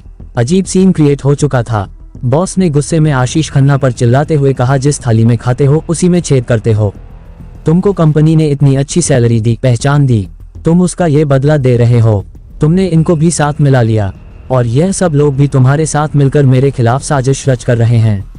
बॉस के ये कहते ही प्रतिभा फौरन बोली, सर हमने कुछ नहीं किया, हमें यहाँ धोखे से बुलाया गया है। इन्होंने हमें वहाँ ऑफिस में नहीं बताया था कि क्या बात है और क्यों बुला रहे हैं। अगर बता दिया होता तो हम यहाँ आते ही नहीं, पर सर हमने इनकी ऑफर एक्सेप्ट करने से पहले ही मना कर दिया है। बाकी तीनों टीचर्स भी प्रतिभा की हाँ में हाँ मिलाते हुए बोले, यस बॉस, हमने इनकी ऑफर एक्सेप्ट नहीं की है। पर बॉस का गुस्सा तो 7वें आसमान पर था। वो चिल्लाते हुए बोला, मैं कैसे यकीन कर लूं कि तुम इस साजिश में शामिल नहीं हो। अब प्रतिभा को भी गुस्सा आ गया। उसने चिढ़कर कहा, आपका जो फेवरेट एम्प्लॉय अभी आपके पीछे खड़ा है, इसने बोला ना कि इसने वीडियो रिकॉर्डिंग की है। आप वो रिकॉर्डिंग देख सकते हैं। हम लोग मिस्टर आशीष को मना ही कर रहे थे, देने को तो ये सफाई प्रतिभा ने दे दी, पर अंदर अदर अब उसको भी बर्दाश्त नहीं हो रहा था कि बॉस सबके बीच में उनको इस तरह इंसल्ट कर रहा है, जबकि उन लोगों ने अपनी लॉयल्टी निभाई और यह कंपनी छोड़कर जाने से मना कर दिया था। बॉस ने एक बार फिर आशीष खन्ना को कहा, तुम्हारे जैसे गद्दारों की वजह से ही भरोसे नाम की चीज अब गायब होती जा रही है। तुमको तो ऐसा सबक सिखाऊंगा कि कोई भी गद्दारी करने से पहले 50 बार सोचेगा। तुमको क्या लगता है तुम आसानी से बच जाओगे? आशीष खन्ना अपनी कुर्सी से उठता हुआ बोला, क्या करोगे आप? ज्यादा से ज्यादा नौकरी से निकाल दोगे ना? वह तो मैं पहले ही रिजाइन कर चुका हूँ। बॉस ने आगे बढ़कर उसकी कॉलर पकड़ते हुए कहा, इतनी आसानी से थोड़ी छोड़ दूंगा। जो तूने मेरी कंपनी में मेरे खास लोगों को तोड़ने की कोशिश की है, इसकी सजा तो तुझे मिलेगी, और वो मैं तेरे हाथ पैर तोड़ कर दूंगा, तब जाकर मेरे कलेजे को ठंडक पड़ेगी। उसकी यह बात सुनकर अब आशीष खन्ना भी डर गया था। उसे पता था कि उसका बॉस कहने को तो एंटरटेनमेंट कंपनी चलाता है, पर फितरत का गुंडा ही है। वह जो बोल रहा है करके ही मानेगा। इतने में ही आशीष खन्ना का फोन बज उठा। उस पर रेहान का नाम फ्लैश हो रहा था। आशीष खन्ना ने फौरन फोन उठाया और रेहान को कहा, रेहान सर प्लीज मेरी हेल्प कीजिए, मैं फंस गया हूँ। ये लोग मुझे मारने की धमकी दे रहे हैं। सर मैं यहाँ ट्रेनर से बात कर रहा था तो पुराने बॉस यहाँ आ गए और मुझे। वह अपनी बात पूरी करता इससे पहले ही उसके एक्स बॉस ने उसका फोन उसके हाथ से खींच लिया और कहा, तो यह है वो आदमी जो तुम्हें मेरे खिलाफ भड़का रहा है। तुम इसके कहने पर मेरे लोगों को कंपनी से तोड़ने आए हो। उसके बाद उसने रेहान पर चिल्लाते हुए कहा, अबे कौन है बे तू? तेरी इतनी हिम्मत कि मेरे लोगों को मेरे खिलाफ भड़का रहा है। रेहान ने बहुत सपाट आवाज में कहा, दो बातें कान खोलकर सुनो। पहली ये कि मुझसे हमेशा तमीज से बात करना। दूसरी बात ये कि मुझसे बात करने की औकात ही नहीं है तुम्हारी। रेहान की बात सुनकर उस बॉस के तो बाकी नहीं रही। उसने फोन पर दहाड़ते हुए कहा, ओए तू जो भी है, तुझे पता नहीं है कि तूने सांप के बिल में हाथ दिया है? रेहान ने पलटकर कहा, तुम सांप, चूहा, छछूंदर जो भी हो, मुझे उससे कोई मतलब नहीं है। पर अभी जो तुम्हारे सामने आशीष खन्ना खड़ा है, अब वह मेरा एम्प्लॉय है, और अगर तुमने उसके साथ कुछ भी करने की कोशिश की तो फिर तुम सोच भी नहीं सकते कि मैं तुम्हारा क्या हाल करूंगा। उस आदमी ने रेहान को धमकाते हुए कहा, बड़ा जिगर है तेरे पास तो, तेरी इतनी हिम्मत कि तुम मुझे धमका रहा है। रेहान ने पलटकर कहा, मैं धमकी नहीं देता और एक बात एक ही बार बोलता हूँ, जो कह दिया समझो कर दिया। कहकर रेहान ने फोन रख दिया। फोन रखने के बाद रेहान को आशीष खन्ना की फिक्र हो गई। रेहान ने अपने लोगों का हमेशा खुद से बढ़कर ध्यान रखा है। उसने मैगी को कहा, गाड़ी निकालो फौरन। हिना तुम्हारे पास उस आशीष खन्ना का कार्ड है ना? जरा उस पर उसके ऑफिस का एड्रेस देखो, पता करो कि वह हमें इस वक्त कहाँ मिल सकता है। हिना ने ऑफिस फोन करके पता किया तो पता चला कि आशीष खन्ना वहां पर नहीं है। हिना ने अपने कुछ लोगों को कांटेक्ट किया और 10 मिनट में ही पता लगा दिया कि आशीष खन्ना को सीपी के सीसीडी में देखा गया है। रेहान ने हिना से पूछा भी कि इतनी जल्दी तुमने उसका पता कैसे लगाया? हिना ने रेहान को कहा कि अपनी स्पाई ट्रेनिंग में मुझे यही सिखाया गया था कि जो भी तुमसे जुड़ना चाहे या तुम्हारे लिए नया काम करना शुरू किया हो, उस पर नजर रखो। हमारे स्पाई सिस्टम का एक विंग मैंने इन्हीं कामों में लगा रखा है। रेहान मुस्कुरा दिया। उसे प्राउड फील हो रहा था कि उसके पास हिना, एंथनी, समर जैसे नायाब हीरे हैं। उसके पास हर सिचुएशन से निपटने के लिए अब एक बहुत एफिशिएंट टीम थी। वहां सीसीडी में अभी भी बहस और झगड़ा चल रहा था। वे लोग आशीष खन्ना को ब्लेम कर रहे थे कि उसने न सिर्फ उनके स्टाफ को तोड़ने की कोशिश की बल्कि उसने कंपनी के कुछ सीक्रेट्स भी बाहर बेचे हैं। आशीष खन्ना उन्हें बोल रहा था कि उसने अब तक कंपनी के लिए पूरी लॉयल्टी के साथ काम किया है। उसने कोई भी इनसाइड इन्फॉर्मेशन बाहर नहीं दी है, पर वो लोग अब उस पर यकीन नहीं कर रहे थे। उन्होंने वहां से उसे जबरदस्ती गाड़ी में बिठाया और वापस दिल्ली वाले ऑफिस ले आए। आशीष खन्ना का बॉस गुस्से में पागल हो उसे धमका रहा था, मुझसे गद्दारी करने की हिम्मत कैसे की तुमने? शुक्र करो मैंने तुम्हें पब्लिकली नहीं मारा, पर तुम्हारे हाथ पैर तोड़े बिना अगर मैंने तुम्हें छोड़ दिया तो कल को हर कोई इस कंपनी से गद्दारी करने की हिम्मत करेगा। तुम्हें अपनी करनी का हर्जाना तो भुगतना ही पड़ेगा। उधर रेहान को रास्ते में ही खबर मिल चुकी थी कि वो लोग वापस उस लाइट एंटरटेनमेंट कंपनी के ऑफिस आ चुके हैं। रेहान भी सीधा उस एंटरटेनमेंट कंपनी के ऑफिस में पहुंचा। अंदर आशीष खन्ना के साथ उन्होंने मारपीट करनी शुरू ही की थी कि रेहान अपने आदमियों को लेकर सीधा उसके ऑफिस में घुस गया। फ्रीजिंग टोन में रेहान ने रिसेप्शनिस्ट को बोला, अपने बॉस को बाहर बुलाओ। रिसेप्शनिस्ट रेहान का ऑरा देखकर सहम गई। इस समय रेहान की आंखें आग उगल रही थी। उसका चेहरा पत्थर जैसा सख्त था। फॉर्मल बिजनेस सूट पहने हिना और मैगी भी अलग ही इंप्रेसिव लग रही थी। उन दोनों के अलावा भी बहुत सारे सिक्योरिटी गार्ड उनके आसपास थे। रेहान ने उससे जिस तरह से पूछा वो रिसेप्शनिस्ट 2 मिनट तो कुछ बोल ही नहीं पाए। उसे चुप देखकर मैगी ने कहा, तुमको सुनाई नहीं दिया? अपने बॉस को बुलाओ। उस रिसेप्शनिस्ट ने डरते हुए मैगी से पूछा, मैम पर क्या बोलूं उनको? आप लोग कौन हैं? इतने में ही रेहान को अंदर से चीखने की आवाज सुनाई दी। रेहान उस एंटरटेनमेंट कंपनी के सिक्योरिटी गार्ड के रोकने के बावजूद अंदर घुसता चला गया। रेहान के साथ इतने सारे गार्ड थे कि उस एंटरटेनमेंट कंपनी के अदना से सिक्योरिटी गार्ड की ज्यादा कुछ बोलने की हिम्मत ही नहीं हुई। आगे एक बड़ा सा दरवाजा था जो बंद था। हिना ने आगे बढ़कर उस पर जोर से लात मारी तो वो खुल गया। अंदर आशीष खन्ना जमीन पर पड़ा था और उसके आसपास कुछ लोग खड़े थे। आशीष खन्ना रेहान को देखते ही चिल्लाया, रेहान सर शुक्र है आप लोग आ गए, वरना ये लोग मुझे आज मार ही डालते। जब आशीष ने रेहान का नाम लिया तो उसके बॉस ने हैरानी से रेहान की तरफ देखा। रेहान को देखकर वह सरप्राइज था कि रेहान इतनी कम उम्र का लड़का है। इतनी सी उम्र में एंटरटेनमेंट कंपनी खड़ी कर ली बेटा, मानना पड़ेगा बड़ी हिम्मत है तेरी जो मेरे इलाके में इस तरह चला आया। रेहान ने दहाड़ते हुए कहा, शेर को कहीं जाने के लिए इलाके नहीं सोचने पड़ते और जिगर की तो तुम बात ही मत करो। मैंने तुम्हें फोन पर मना किया था कि अब से मिस्टर आशीष मेरे एम्प्लॉय हैं, उन्हें हाथ लगाने की हिम्मत नहीं करना। उसके बावजूद तुमने इन पर हाथ उठाया। उस एंटरटेनमेंट कंपनी के सारे एम्प्लॉयज वहां पर इकट्ठा हो चुके थे। फिल्म लाइन को एक्टर्स प्रोवाइड करने वाली कंपनी के अंदर ही आज फिल्मी सीन चल रहा था। उनके एक साथी ने अचानक दूसरी कंपनी ज्वाइन कर ली थी। बॉस उसे मार रहा था तो नया बॉस अपने आदमी लेकर यहाँ आ गया था। स्टाफ के लोगों को तो पता था कि उनका बॉस कैसा गुंडा टाइप है। वह लोग सोच रहे थे अब तो रेहान और उसके आदमियों की भयानक पिटाई होने वाली है।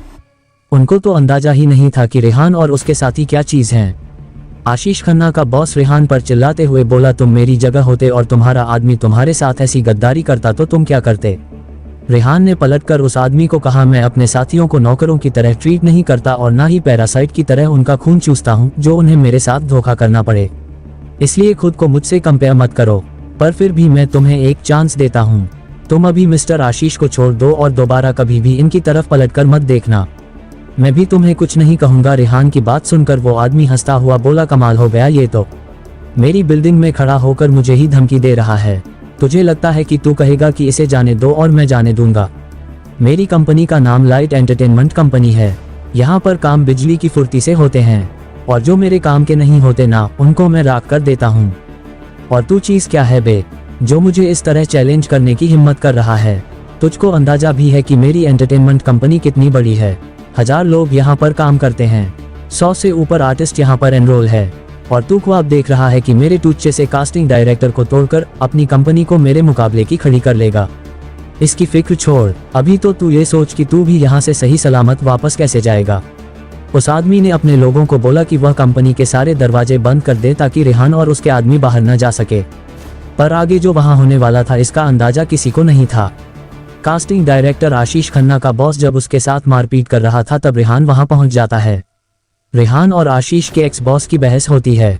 वह आदमी रेहान को बोलता है कि वह बहुत बड़ी कंपनी चलाता है जिसमें 1000 लोग काम करते हैं और 100 से ऊपर आर्टिस्ट। वह रेहान को चैलेंज करते हुए कहता है कि रेहान उसके सामने कुछ भी नहीं और रेहान ने उसकी कंपनी तोड़ने की कोशिश की है, इसलिए अब वह रेहान को वहां से सही सलामत नहीं जाने देगा। रेहान उसकी बात पर हंसते हुए कहता है, ये तो सच है कि तुम्हारी कंपनी ही बड़ी है। तुम्हारे पास 1000 लोग हैं, मेरे पास अभी 10 भी नहीं है। आर्टिस्ट भी सिर्फ 4 है। वह आदमी रेहान की बात पर बहुत हैरान हुआ, फिर जोर से हंसता हुआ बोला, अरे यार मुझे समझ नहीं आ रहा, तू किस लेवल का बेवकूफ है। क्या समझकर मुझसे दुश्मनी मोल ले रहा है भाई। 10 लोग इकट्ठा करके तेरी इतनी औकात हो गई कि तू मेरे से मुकाबले के ख्वाब देख रहा है। तुझे क्या लगता है ये 4 बॉडीगार्ड पाल लिए तो मुझे मात दे देगा। रेहान ने कहा, मेरी औकात कितनी है ये सुनने की भी तुम्हारी हैसियत नहीं है और मेरे पास तुम्हारी इस फालतू नौटंकी के लिए टाइम भी नहीं है। सीधी बात का सीधा जवाब दो, इनको जाने दे रहे हो कि नहीं। इस बार उस आदमी के चेहरे पर बड़ी कनिंग स्माइल आई।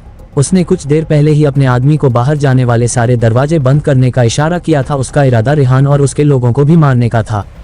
उस आदमी ने रेहान को कहा, तुमने मेरे आदमी को बरगला कर मेरे खिलाफ भड़काया है, अब उसका प्राइस पे करने के लिए तैयार हो जाओ। रेहान ने फ्रस्ट्रेट होते हुए कहा, कितनी देर से तुमसे आराम से बात कर रहा हूं पर तुम लातों के भूत हो, बातों से मानोगे नहीं। ये जो 1000 लोगों की कंपनी के ऊपर इतरा रहे हो, तुमको पता नहीं है खड़े खड़े मैं तुम्हारी कंपनी का नामो निशान मिटा सकता हूँ। रेहान की इस बात पर वह आदमी बुरी तरह चौंका और बोला, वाह क्या मजाक है, समझता क्या है तू खुद को। 4 लोगों की कंपनी खड़ी करके तुझ में इतना एटीट्यूड है कि तू मेरी कंपनी मिटाएगा। यार इतना कॉन्फिडेंस लाया कहाँ से तू। इस बार रेहान मुस्कुराने लगा। उसने उस आदमी को कहा, वैसे मैं सोच रहा हूँ कि मेरी एंटरटेनमेंट कंपनी चलाने के लिए तुम्हारा ऑफिस सूटेबल है। इसकी लोकेशन भी अच्छी है और बिल्डिंग का लेआउट भी मुझे पसंद आया। अब क्योंकि तुम आराम से मान नहीं रहे हो तो मुझे अपने तरीके पर आना ही पड़ेगा। हिना जरा एक बात बताओ, अपनी स्टार मून एंटरटेनमेंट कंपनी के लिए यह ऑफिस कैसा रहेगा। रेहान की बात सुनकर वहां पर खड़े सब लोग हैरान हो गए। उस लाइट एंटरटेनमेंट कंपनी के बॉस की शक्ल तो देखने वाली थी। उसने रेहान को देखकर कहा, लड़के डर के मारे दिमाग चल गया है क्या, कुछ भी बकवास किए जा रहा है। उस आदमी ने फिर हिना की तरफ देखकर कहा, तुम इस पागल आदमी के लिए काम करते हो, मुझे तो यह मेंटली चैलेंज लगता है। उसने फिर रेहान को देखकर कहा, तुमको आइडिया भी है इस कंपनी का एनुअल रेंट कितना है? पूरी बिल्डिंग का रेंट छोड़ो, इस एक फ्लोर का रेंट पता है? 2 लाख महीना जाता है सिर्फ एक फ्लोर का, और तुम ये बिल्डिंग खरीदोगे? रेहान ने मुस्कुराकर कहा, अच्छा तो ये बिल्डिंग तुम्हारी नहीं है, बल्कि यह फ्लोर भी तुम्हारा नहीं है। तुम रेंट पर ही ऑफिस चलाते हो, और वह भी 2 लाख रुपए जितने मामूली से अमाउंट पर। अरे यार, मैं तो तुम्हें ठीक ठाक पैसे वाला समझा था, तुम तो बिल्कुल ही फटीचर निकले। खैर अब जो है वही है, क्या ही कर सकते हैं। पर मैं ऐसे टुच्चे काम नहीं करता, मेरा ऑफिस रेंट पर नहीं चल सकता। अब क्योंकि मुझे ये बिल्डिंग पसंद आ गई है तो मेरा ऑफिस यहीं बनेगा। रेहान ने हिना की तरफ देखकर कहा, हिना क्या तुम्हें पता है कि यह बिल्डिंग किसकी है? हिना ने एक कदम आगे आते हुए कहा, बॉस इस बिल्डिंग का नाम क्लाउड हेवन मैंशन है, बस 5 मिनट दीजिए, अभी इसके मालिक का पता करती हूँ। रेहान ने हिना को कहा, अभी की अभी ओनर से कांटेक्ट करो, मुझे ये बिल्डिंग आज खरीदनी है। सामने खड़ा आदमी जो उस लाइट एंटरटेनमेंट कंपनी का बॉस था जिसने ये बिल्डिंग रेंट पर ली हुई थी, रेहान की बात सुनकर वह शॉक था। सदमे से उसकी तो आंखें बाहर आने जैसी हो गई। अभी तक उसे रेहान की बातें मजाक लग रही थी, पर अब वह भी सोच में पड़ गया कि रेहान कर क्या रहा है। फिर उसे लगा ये सच हो ही नहीं सकता, रेहान अपने लोगों के साथ मिलकर नाटक कर रहा है। उसने रेहान को कहा, अब तक मुझे बस शक था, अब तो यकीन हो गया है कि तुम मेंटल केस हो। उस आदमी ने आशीष खन्ना की तरफ देखकर बोला, तुमने इस पागल के लिए मेरी कंपनी छोड़ी है। इस पागल ने बड़ी बड़ी बातें हवा में फेंकी और तुम भी पागल बन गए। तुमने जिंदगी भर धूल फांकी है क्या? आदमी की पहचान नहीं तुम्हें। यह इस बिल्डिंग को खरीदेगा, अगर यह इसने बिल्डिंग का एक फ्लोर भी खरीद लिया ना, तो बाई गॉड मैं छत से कूद जाऊंगा। ये तो कुछ भी बकवास किए जा रहा है। इसको आइडिया भी है दिल्ली के इस इलाके में इतनी बड़ी स्काईस्क्रैपर बिल्डिंग की कीमत क्या हो सकती है। रेहान ने हंसते हुए उस आदमी को कहा, अभी क्या बोला तुमने कि अगर मैंने ये बिल्डिंग खरीद ली तो तुम इसकी छत से कूद जाओगे? देखो अपनी बात से पलट मत जाना। रेहान जानबूझकर उस आदमी को इरिटेट कर रहा था। इतनी देर में हिना ने बिल्डिंग के ओनर का पता लगा लिया था, वह अब उसके साथ कॉल पर थी। हिना फोन लेकर रेहान के पास आए और बड़ी सी स्माइल के साथ बोली, सर बिल्डिंग का ओनर है लाइन पर और आपको ये जानकर खुशी होगी कि इस बिल्डिंग का ओनर कौन है। रेहान ने सरप्राइज होते हुए हिना से पूछा, कौन है? हिना ने कहा, रफीक। रफीक का नाम सुनकर रेहान चौंका और फिर इतनी जोर से हंसा कि वहां खड़े हर आदमी को यकीन हो गया कि रेहान के साथ कोई मेंटल इशू जरूर है। रेहान को बिल्डिंग तो किसी भी हाल में खरीदनी थी, पर बिल्डिंग खरीदना इतना आसान निकलेगा या उसे भी नहीं पता था। रफीक तो कब से रेहान की गुड बुक्स में आने के लिए मरा जा रहा था। रफीक तो रेहान को बिल्डिंग बेचने से मना करने की सिचुएशन में ही नहीं था। रेहान ने हिना के हाथ से फोन लिया। उधर से रफीक भाई की आवाज आई, रेहान भाई सलाम वालेकुम, कैसे हैं आप? आज तो मेरी किस्मत खुल गई कि भाई ने सामने से चलकर खुद याद किया। बताइए मैं क्या कर सकता हूं आपके लिए? रेहान ने रफीक को कहा। वालेकुम सलाम रफीक भाई, एक बात बताइए ये क्लाउड हेवन मेंशन आपका है? रफीक ने कहा, 100% अपना है भाई, आपको पसंद है तो आपका हुआ। रेहान उसकी बात पर मुस्कुराते हुए बोला, क्या कीमत लगाएंगे आप इसकी? ये बिल्डिंग मुझे चाहिए। रफीक ने कहा, अरे आपकी नजर मेरी बिल्डिंग पर गई, मेरी बिल्डिंग के भाग खुल गए भाई। पैसे वैसे की बात तो होती रहेगी, बिल्डिंग आज से आपकी हुई। इतने में हिना ने एक कागज रेहान के आगे बढ़ाया जिस पर बिल्डिंग की कीमत लिखी थी। रेहान ने वह कागज लिया और कहा, आपकी बिल्डिंग का रफ एस्टीमेट तकरीबन 150 करोड़ के आसपास है। मैं 225 करोड़ आपको ट्रांसफर करता हूँ। बिल्डिंग मेरी हुई, आप पेपर्स तैयार करा लीजिए। रफीक भाई ने हैरानी से पूछा, रेहान भाई कोई इमरजेंसी है क्या? एकदम अचानक से बिल्डिंग खरीद रहे हैं? सब ठीक तो है, मेरे लायक कोई काम हो तो बताइए, भाई के लिए तो जान हाजिर है। रेहान ने कहा, ऐसी कोई बड़ी दिक्कत नहीं है और छोटी मोटी बातें तो लाइफ में यूं ही चलती रहती हैं। आप बस पेपर्स एजेंट रेडी करा लीजिए, बाकी सब ठीक है। जब रेहान रफीक से ऐसे बात कर रहा था तो वहां खड़े लाइट एंटरटेनमेंट कंपनी के सारे एम्प्लॉयज शॉक थे। वो खड़े तो ये सोच कर थे कि रेहान और उसके आदमियों की पिटाई देखेंगे, पर रेहान और रफीक की बातें सुनकर सबके मुंह खुले के खुले रह गए थे। उस कंपनी के बॉस की हालत तो ऐसी हो गई थी कि जैसे सदमे से अभी उसकी जान ही चली जाएगी। ये सब सुनकर उसको सीने में दर्द भी होने लगा। वह बार बार अपना सीना सहला रहा था।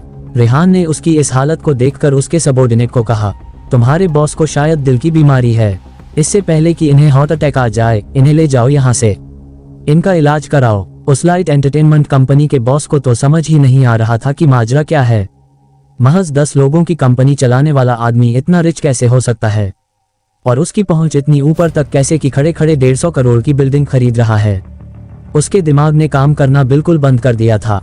छाती में तेज दर्द उठा रहा था। पूरा कमरा उसे घूमता हुआ दिखने लगा। उस आदमी को रफीक का बैकग्राउंड पता था।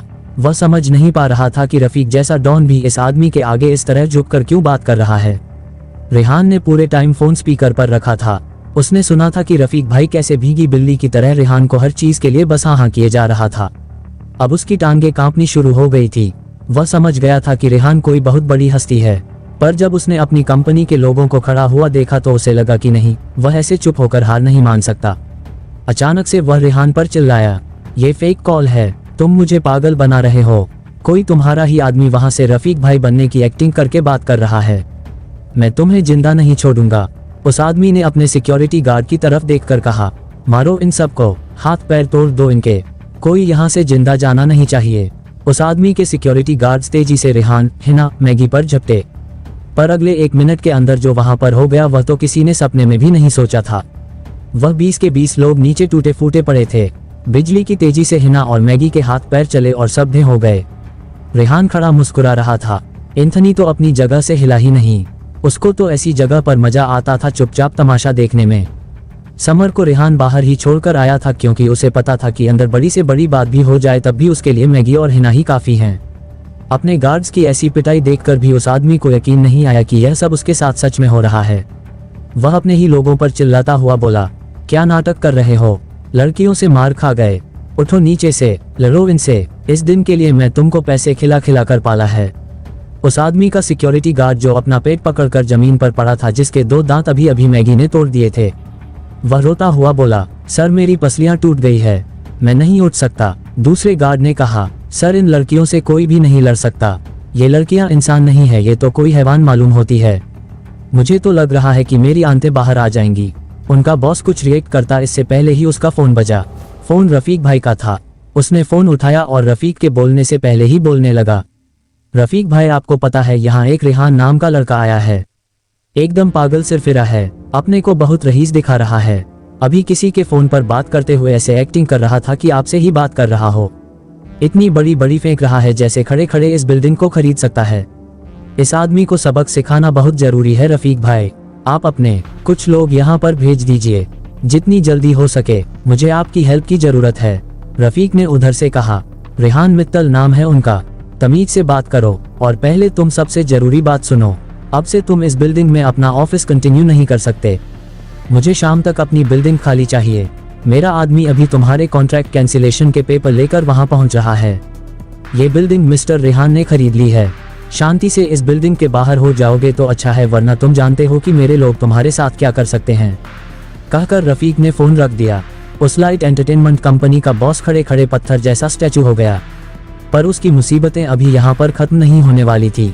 अभी तो उसके साथ बहुत कुछ होना था। क्लाउड हेवन मेंशन, जहाँ पर लाइट एंटरटेनमेंट कंपनी का ऑफिस था, वो बिल्डिंग अब रेहान की हो चुकी थी। उस एंटरटेनमेंट कंपनी का बॉस सदमे में था।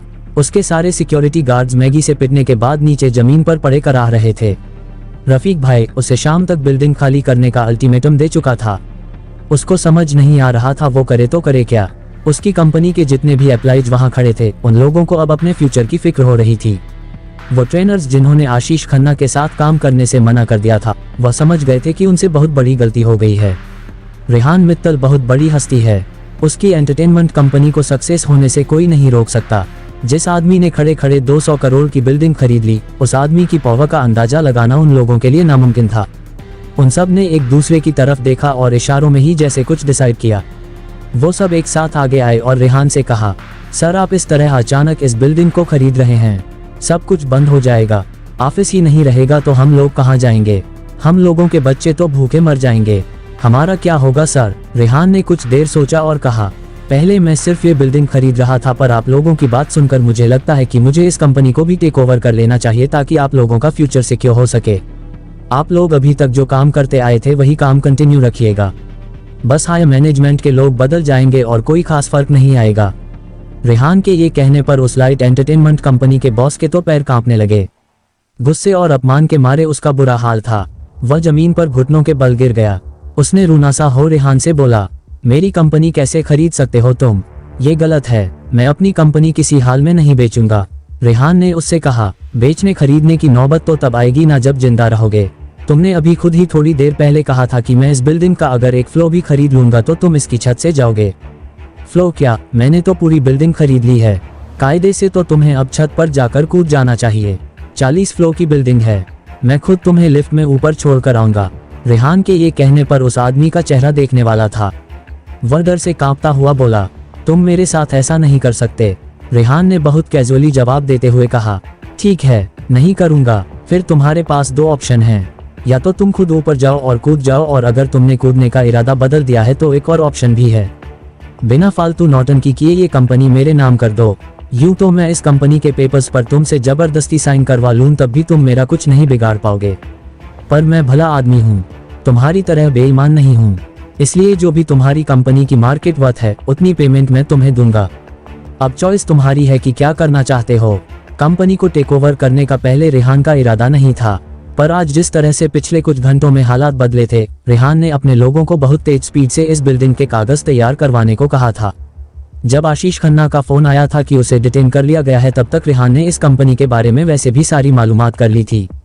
जिस तरीके से उसने भगवान दास मेहरा की रियल स्टेट कंपनी अपने नाम की थी, बिल्कुल उसी तरीके से लाइट एंटरटेनमेंट कंपनी के पेपर्स भी कुछ ही घंटे के अंदर तैयार होकर आने वाले थे। रेहान की बात सुनकर उस एंटरटेनमेंट कंपनी का बॉस रेहान के सामने घुटनों पर बैठा गिड़गिड़ाने लगा। रेहान ने उसके लिए कोई ऑप्शन ही नहीं छोड़ा था, आगे कुआं पीछे खाई वाले हालात कर दिए थे। उसने रेहान को रोते हुए कहा, मैं अगर एंटरटेनमेंट कंपनी तुमको दे दूंगा तो मैं क्या करूंगा, प्लीज मेरे साथ ऐसा मत करो। रेहान ने उसे कहा, मैंने तुम्हें फोन पर पहले ही कह दिया था कि मेरे साथ बदतमीजी तुम्हें भारी पड़ेगी। शरीफ लोगों को मैं कुछ कहता नहीं और तुम्हारे जैसे बेईमान लोगों को मैं छोड़ता नहीं। कंपनी तो तुम्हें छोड़नी ही पड़ेगी।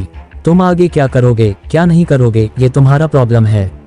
शुक्र समझो तुमको भिखारी बनाकर नहीं छोड़ रहा, और ना ही तुम्हारी कंपनी मुफ्त में ले रहा हूँ। करने को तो मैं ये भी कर सकता था कि कंपनी के कागजों पर तुमसे ऐसे ही साइन करा लेता और तुमको एक फूटी कौड़ी नहीं देता। और यकीन करो तुम मेरा कुछ भी नहीं बिगाड़ पाते। पर मैं जानता हूँ कि तुम घर परिवार वाले हो, बच्चों की पढ़ाई लिखाई सब तुम्हें देखना है, इसलिए मैं तुम्हें सड़क पर खड़ा नहीं कर रहा, इस कंपनी का पैसा दे रहा हूँ। आज से ये कंपनी मेरी हुई, यहाँ के सारे लोग अब से मेरे लिए काम करेंगे। तुम कंपनी की कीमत लो और बाहर निकल जाओ। उस आदमी को समझ नहीं आ रहा था कि वह क्या करे। ये कंपनी उसकी जिंदगी भर की पूंजी थी। इस कंपनी को यहाँ तक लाने में उसने बहुत मेहनत की थी।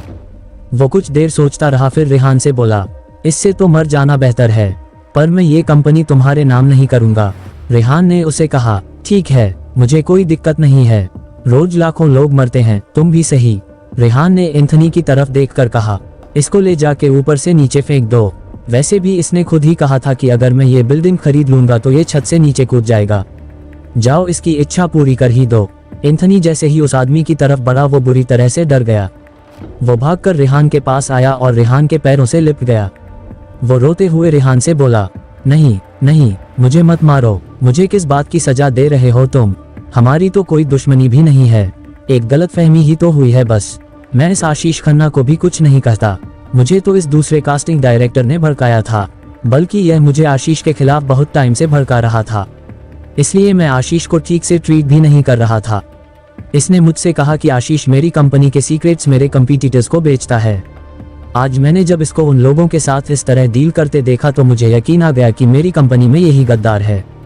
उसकी बात सुनकर हिना ने आगे बढ़कर उसका कॉलर पकड़ते हुए कहा, इतनी बड़ी कंपनी चलाते हो तो थोड़ा अक्ल भी रखा करो। मैं अभी साबित कर सकती हूँ कि तुम्हारे सारे सीक्रेट तुम्हारे इसी आदमी ने बेचे हैं जिस पर तुम इतना भरोसा कर रहे हो।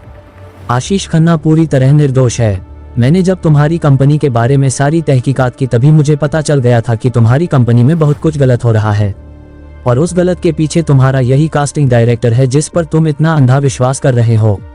उस कंपनी के बॉस को यकीन नहीं आया। हिना की बात सुनकर वह भौचक्का रह गया।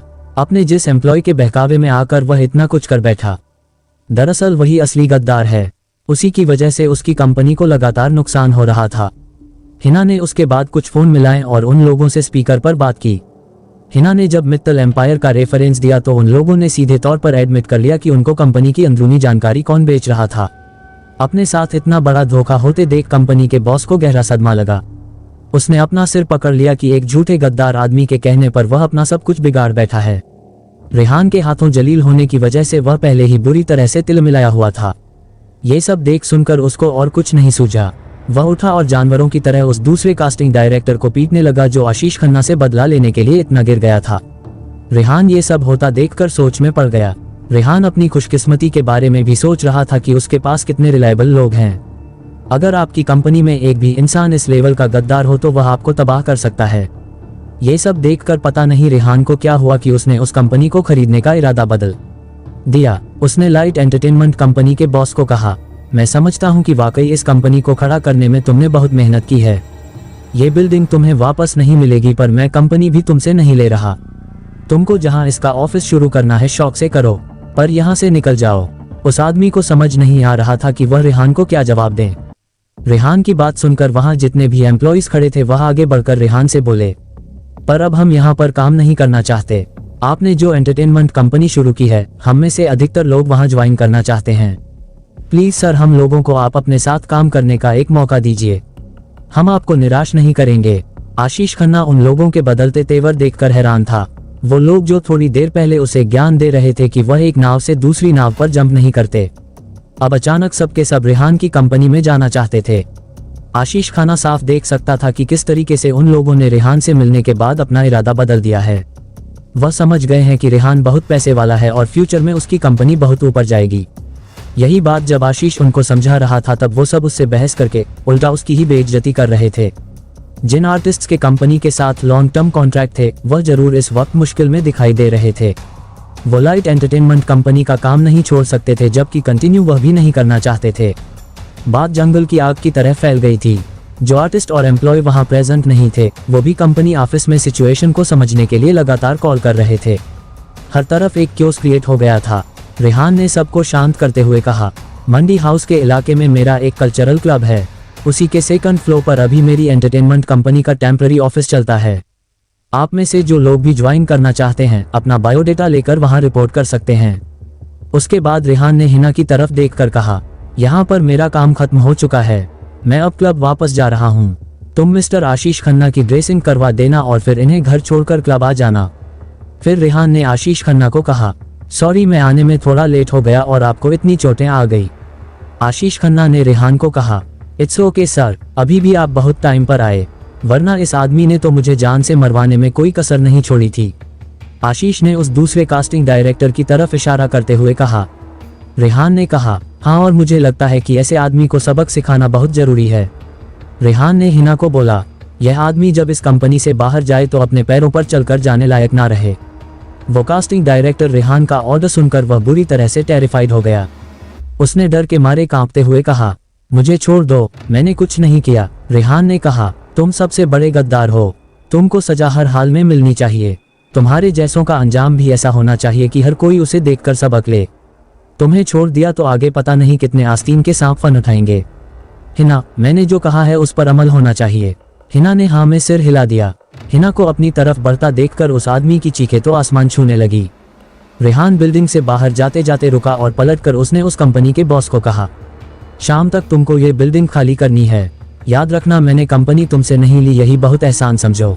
बिना उसके जवाब का इंतजार किए रेहान अब बिल्डिंग से बाहर की तरफ चल दिया, पर रेहान के मुड़ते ही वहां खड़े सब लोगों में कुछ और ही बातचीत शुरू हो गई।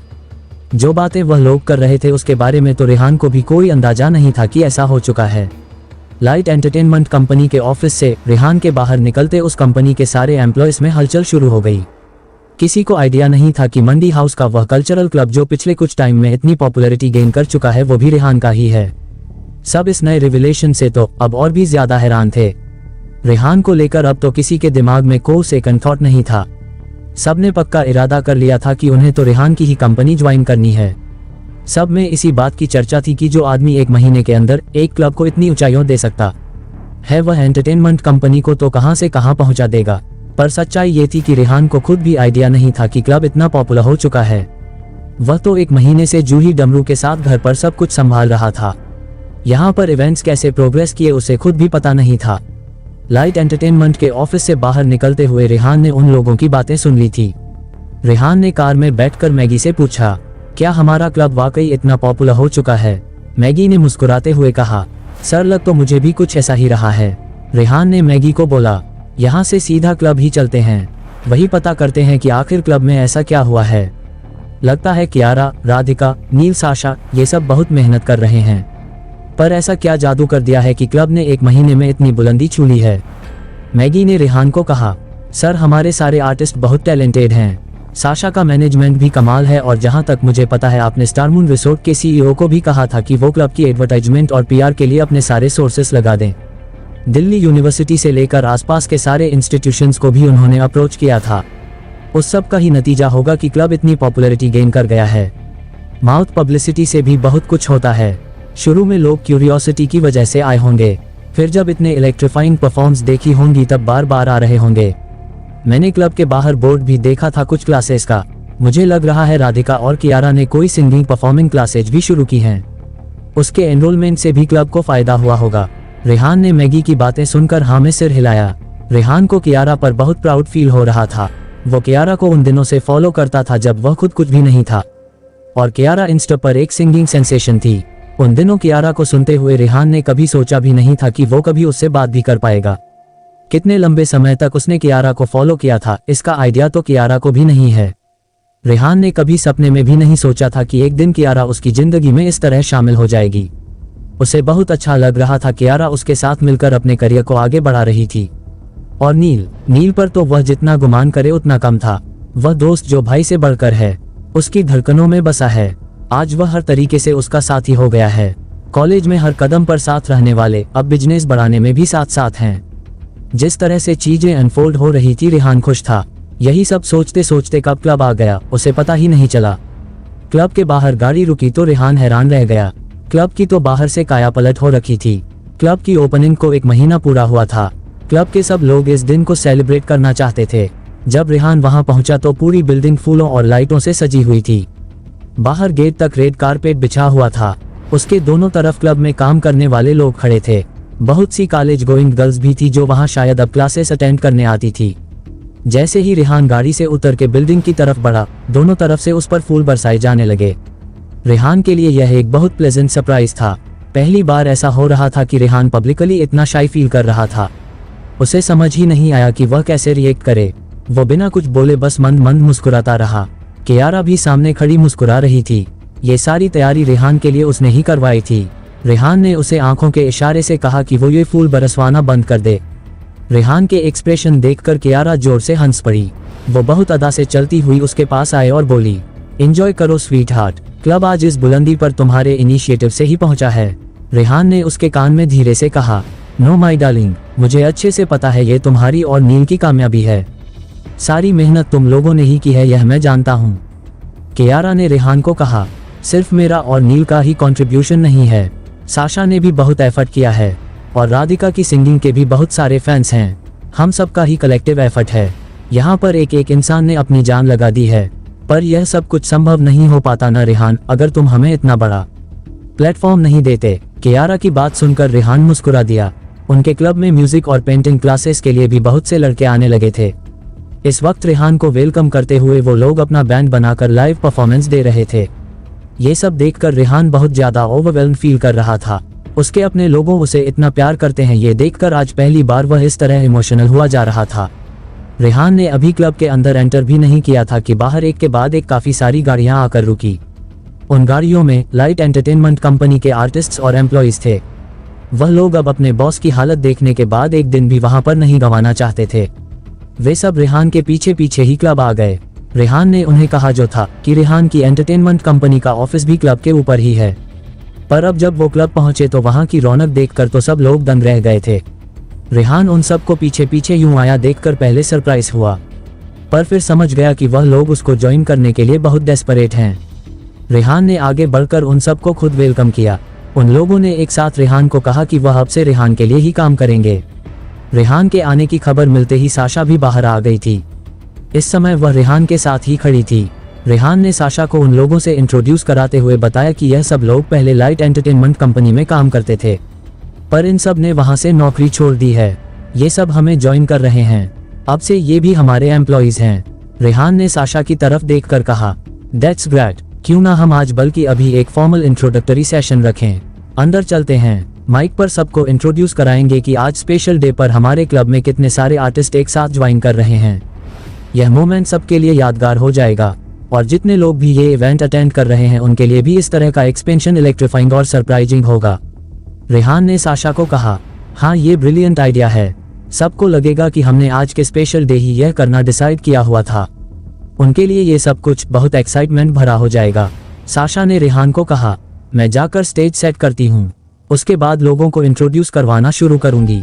साशा स्टूडेंट्स प्रेसिडेंट रही है, उसको कभी कोई स्टेज फियर नहीं रहा, बल्कि स्पॉन्टेनियस स्पीच देने में तो उसको महारत हासिल थी। जिस तरह से वह हर अनाउंसमेंट को इंटरेस्टिंग बना रही थी, रेहान के क्लब के लिए यह बोन था। इस तरह के सिचुएशन में आगे बढ़कर संभालने के लिए फ्रंट फुट पर कोई बहुत एफिशिएंट पर्सन ही चाहिए होता है। साशा अंदर क्लब के स्टेज पर किसी रॉयल क्वीन की तरह क्राउड को एड्रेस कर रही थी। कॉलेज के लड़के लड़कियां भी साशा को बहुत अप्रिशिएट कर रहे थे। साशा ने क्राउड को एड्रेस करते हुए कहा, आज हम आपको बहुत सारे लोगों से इंट्रोड्यूस कराएंगे जिनको अलग अलग फील्ड में महारत हासिल है, पर पहले हम अपने ही सुपर टैलेंट से शुरुआत करेंगे, ऐसी शख्सियत जो हमारे क्लब का सबसे इम्पोर्टेंट और ब्यूटीफुल सितारा है। कहकर साशा ने कियारा की तरफ इशारा किया और कियारा को क्राउड के सामने प्रेजेंट किया। अभी तो सारा क्राउड साशा की खूबसूरती पर ही फिदा था, पर जब कियारा को साशा ने स्टेज पर बुलाया तब तो क्राउड का शोर आसमान छूने लगा। बहुत से लोगों ने कियारा को परफॉर्म करते देखा सुना था, पर बहुत से स्टूडेंट तो आज पहली बार आ रहे थे।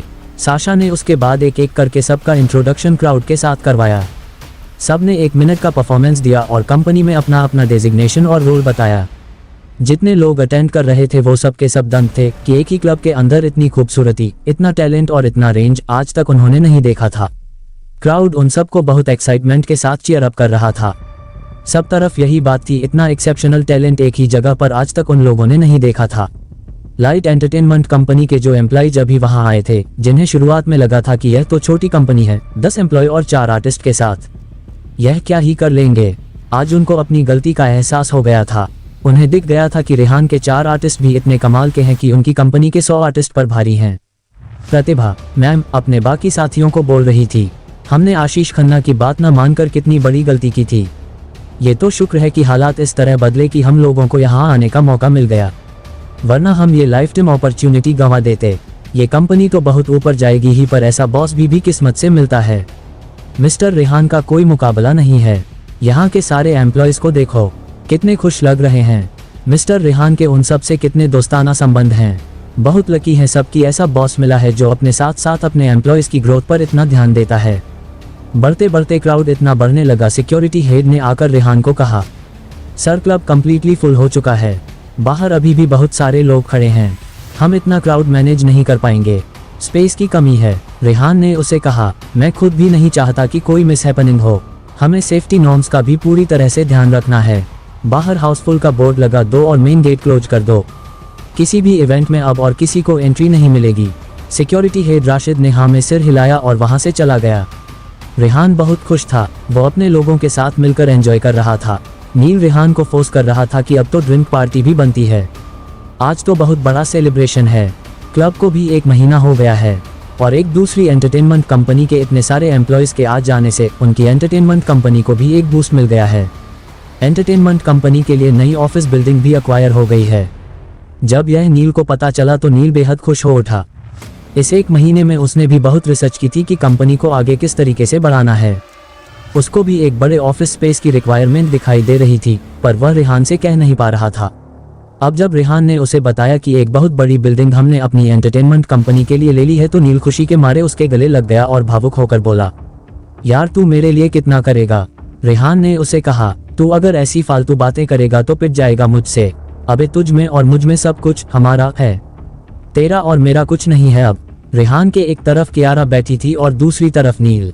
रेहान को अपनी दुनिया बहुत कंप्लीट महसूस हो रही थी, पर उसकी जिंदगी स्मूथ कब चली जो अब चलती। उसकी जिंदगी में आतिशबाजी ना हो ऐसा कैसे हो सकता है। अभी उन लोगों को एंजॉय करते हुए आधा घंटा भी नहीं हुआ था कि सिक्योरिटी गार्ड बाहर से भागता हुआ आया। उसके चेहरे पर हवाएं उड़ रही थी। उसने रेहान को कहा, सर बाहर चलिए, बाहर अच्छा खासा बवाल हो गया है। रेहान अपने दोस्तों के साथ क्लब की सक्सेस पार्टी को एंजॉय कर रहा था। तभी एक सिक्योरिटी गार्ड भागता हुआ आया और उसने बताया कि क्लब के बाहर बवाल मच गया है। रेहान ने पूछा, किस बात का? अभी तो सब ठीक था, अचानक क्या हुआ? उस सिक्योरिटी गार्ड ने बताया, सर हमारे सिक्योरिटी हेड राशिद उन्हें समझाने में लगे हुए हैं पर वो कुछ सुनने को ही तैयार नहीं। रेहान ने कहा, कौन क्या नहीं सुन रहा, साफ साफ बोलो हुआ क्या है। सिक्योरिटी गार्ड बोला, सर आप प्लीज खुद चलकर देख लीजिए, मैं उन्हें नहीं जानता पर मुझे लगता है कोई बहुत बड़ी हस्ती है। आपके ऑर्डर्स थे कि अब किसी को अंदर एंट्री नहीं दी जाएगी, तो हमने गेट क्लोज कर दिए थे, पर वो अंदर आने की जिद पर है। हमने मना किया तो उन्होंने बाहर बहुत हंगामा मचा दिया है।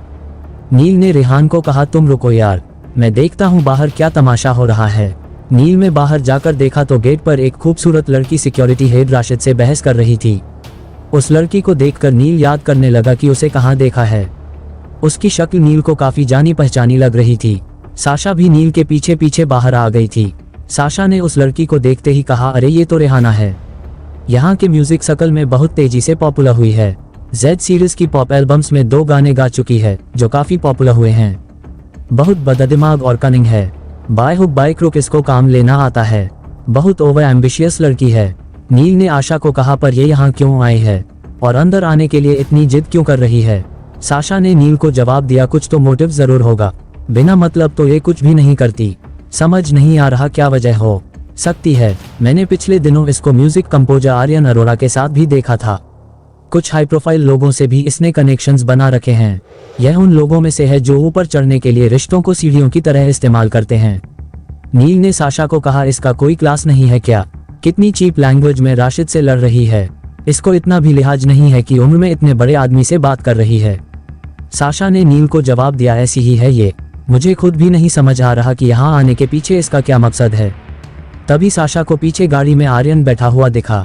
साशा ने एकदम एक्साइट होकर नील को कहा, अरे यार ये अकेली नहीं है, देखो वह पीछे गाड़ी में आर्यन अरोड़ा भी बैठा है। यार ये बहुत टैलेंटेड म्यूजिक कंपोजर है, इसके गाने बहुत सोलफुल होते हैं। ओह अब समझी, ये रेहाना इसको शायद ये दिखाना चाहती है कि हमारे क्लब जैसी क्लासी जगह पर भी इसकी फैन फॉलोइंग है। लोग इसे पूछते हैं, ये पक्का चाहती है कि आर्यन अपने नए गाने में इसको सिंगिंग का चांस दे, तभी ये अपनी पॉपुलैरिटी दिखाने के लिए उसे यहाँ लाई होगी। इसको पता चल गया होगा यहाँ पर इतना बड़ा इवेंट हो रहा है, कॉलेज के लड़के लड़कियाँ आए हुए हैं जो सब म्यूजिक में इंटरेस्ट रखते हैं। इसने सोचा होगा ही है यहाँ पर आएगी तो सब लड़के लड़कियाँ क्लब के सिंगर्स को छोड़कर इसके पीछे घूमना शुरू हो जाएंगे, और ये देखकर आर्यन अरोड़ा इम्प्रेस हो जाएगा। दिमाग तो कुछ जरूरत से ज्यादा ही चलता है इस लड़की का। नील ने सरप्राइज होकर साशा को कहा, रियली क्या सचमुच इसने इतना सब कुछ सोचकर ये किया है। मुझे तो नहीं लगता कि अंदर हमारे सिंगर्स के आगे इसे कोई पूछने भी वाला है। साशा ने नील को कहा, पता नहीं पर कुछ गोलमाल तो जरूर है जो मुझे भी क्लियर नहीं है। नील ने कहा, मैं जाकर बात करता हूँ, इसी से पूछता हूँ इसे क्या चाहिए। साशा ने नील को बोला, अभी रुको, मैं एक बार रेहान से बात करती हूँ, मुझे लगता है कि हमें इन्हें अंदर आने देना चाहिए। आर्यन अरोड़ा बहुत टैलेंटेड म्यूजिक कंपोजर है, उसका हमारे क्लब में आना हमारे लिए बहुत फायदेमंद होगा।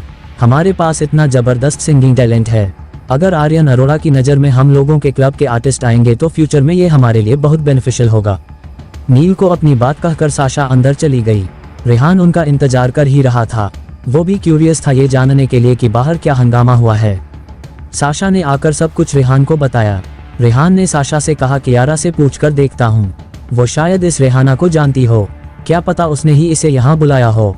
साशा ने नील को कहा, ये रेहाना खुद को बहुत बड़ी सेलिब्रिटी समझती है, बाहर बहुत एटीट्यूड दिखा रही है राशिद को कि इसे रोकने की हिम्मत कैसे हुई, फलाना ढिकाना।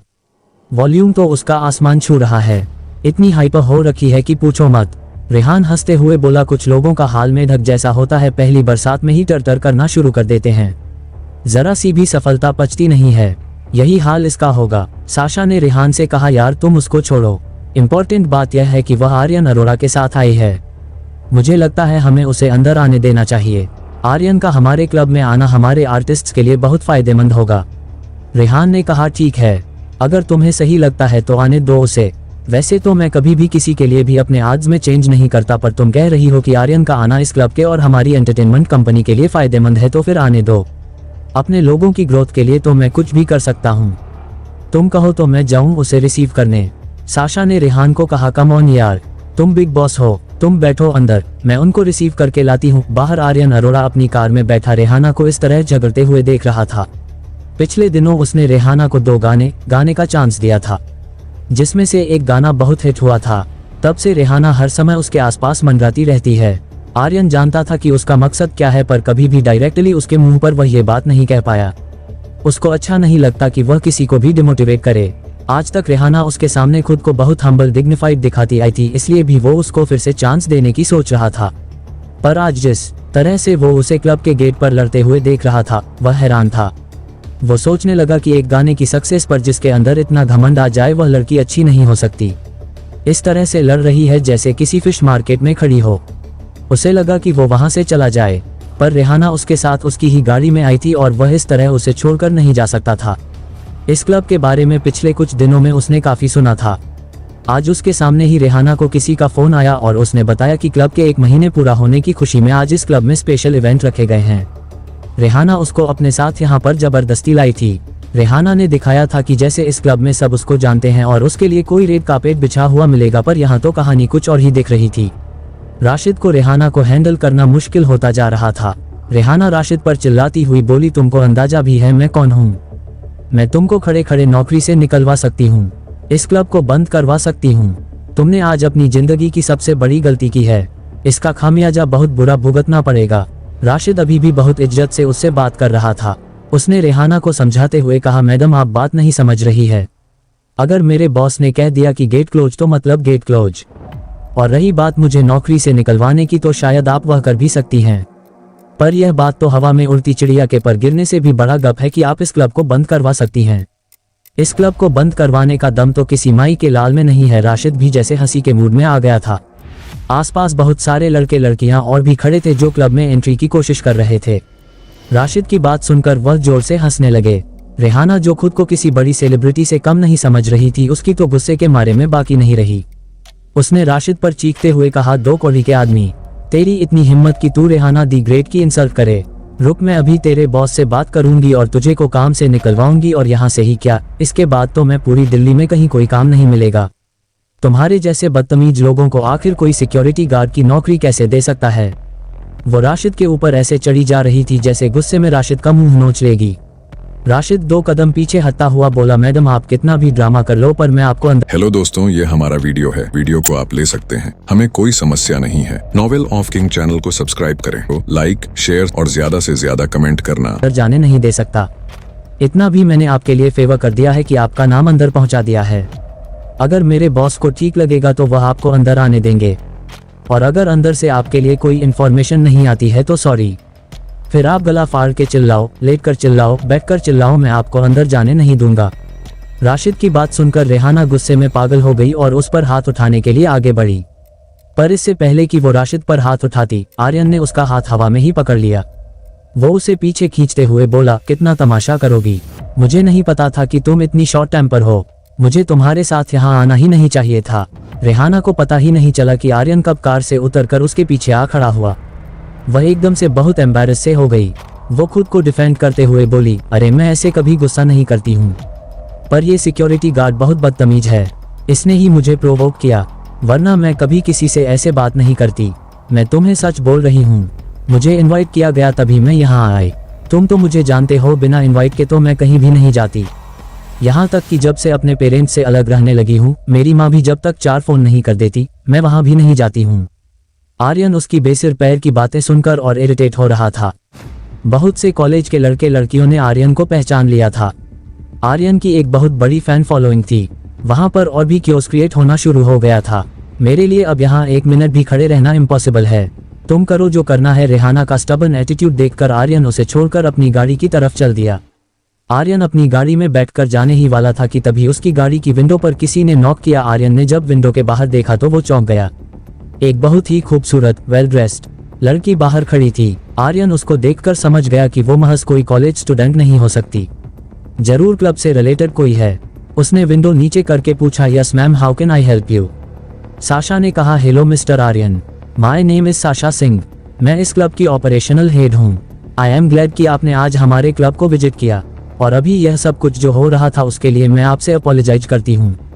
अगर आप कुछ समय निकाल सके तो मेरे बॉस आपसे मिलना चाहते हैं। आर्यन सरप्राइज रह गया। उसमें साशा से पूछा, आपके बॉस मुझे जानते हैं? साशा ने मुस्कुराते हुए कहा, मिस्टर आर्यन, आपको कौन नहीं जानता? जो भी म्यूजिक इंडस्ट्री में जरा भी इंटरेस्ट रखता होगा वह आपके नाम से वाकिफ होगा ही। तब तक रेहाना भी वहां आ चुकी थी। रेहाना ने बीच में बोलते हुए कहा, मैंने तो पहले ही कहा था कि मुझे यहाँ से इनवाइट किया गया है, वरना बिना इनविटेशन के तो मैं आती ही नहीं। पर आपके सिक्योरिटी गार्ड ने बहुत बदतमीजी की, इसलिए हमें वापस जाना पड़ रहा है। बल्कि मुझे बहुत बुरा लग रहा है कि मेरी वजह से मिस्टर आर्यन अरोड़ा की इस तरह इंसल्ट की गई। साशा का मन किया कि रेहाना को पलट कर झाड़ दे कि तुम्हारी अब भी कोई हैसियत नहीं है, तुम अकेली आती तो हम तुम्हें क्लब में आने भी नहीं देते। पर साशा ने खुद को कंट्रोल करते करते भी कुछ ऐसा बोल दिया कि आर्यन और रेहाना दोनों चौंक गए। साशा ने म्यूजिक कंपोजर आर्यन को क्लब के अंदर इनवाइट किया, पर रेहाना को इग्नोर कर दिया। रेहाना अपना इंप्रेशन जमाने के लिए आर्यन को साथ लेकर आई थी, पर सिक्योरिटी हेड राशिद ने उसे अंदर एंट्री नहीं दी। रेहान ने गेट क्लोज करने का ऑर्डर दिए थे तो किसी की भी एंट्री बंद कर दी गई थी। साशा ने क्लब के बाहर आर्यन को देख लिया था। उसी ने रेहान को कन्विंस किया था कि आर्यन का आना क्लब के लिए बेनिफिशियल है। साशा ने जब आर्यन को कहा कि मेरे बॉस आपसे मिलना चाहते हैं तो आर्यन सरप्राइज हुआ। क्लब के बाहर आर्यन भीड़ देखकर सोच ही रहा था कि क्लब की पॉपुलैरिटी स्काई हाई हो चुकी है। आर्यन ने सोचा एक महीने में जो क्लब इतना पॉपुलर हो जाए उसके ओनर में कुछ तो बात होगी, इनसे तो मिलना चाहिए। आर्यन ने साशा को कहा, मुझे भी आपके बॉस से मिलकर खुशी होगी। मैं खुद सरप्राइज हूँ कि आपके क्लब ने बहुत कम समय में इतनी बुलंदी छू ली है। ऑब्वियसली इसके पीछे किसी का मैजिकल विजन तो है ही। साशा आर्यन की बात पर मुस्कुरा दी और उसे क्लब में अंदर आने को कहा। रेहाना और आर्यन ने साशा के साथ जब क्लब में एंटर किया तो हर तरफ एक हंगामा ही मच गया।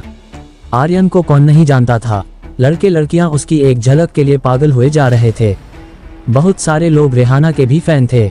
इन दिनों तो वह यूथ सेंसेशन बनी हुई थी। आर्यन और रेहाना को यो क्लब में ऐसे अचानक देखकर सब हैरान थे, क्योंकि जब इस इवेंट की पब्लिसिटी की गई थी तो कहीं भी मेंशन नहीं किया गया था कि म्यूजिक कंपोजर आर्यन और यूथ सेंसेशन रेहाना इस इवेंट में पार्टिसिपेट कर रहे हैं। ये सबके लिए बहुत बड़ा सरप्राइज था।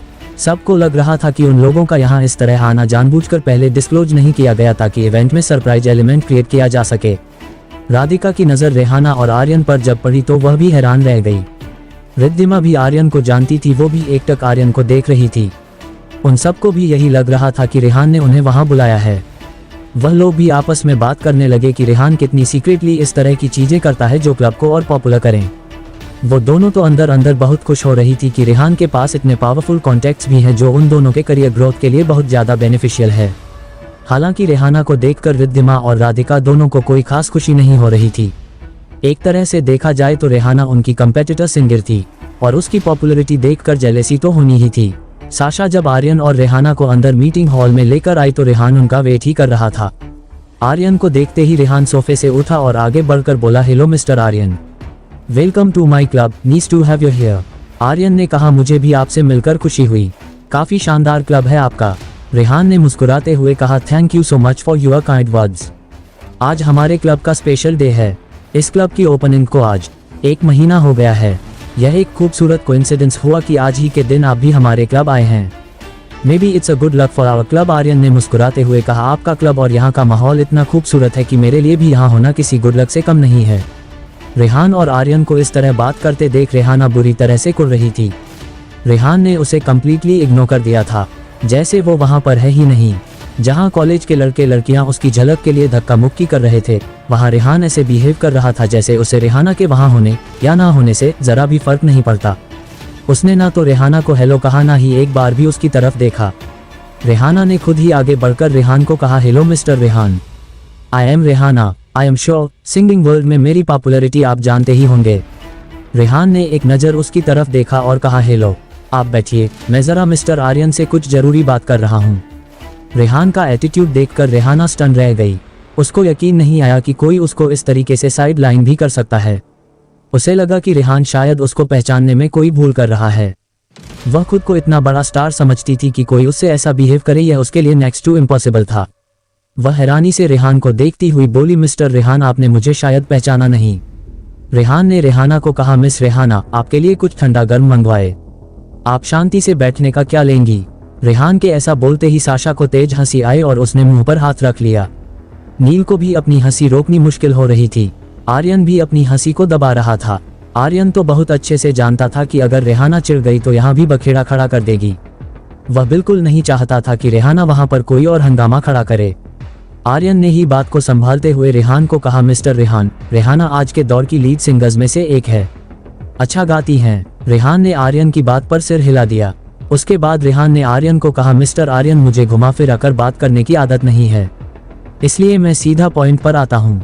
टू बी वेरी ऑनेस्ट, मैं बहुत ज़्यादा म्यूजिक इंडस्ट्री की नॉलेज नहीं रखता, पर मेरे दोस्त इसमें गहरा इंटरेस्ट रखते हैं।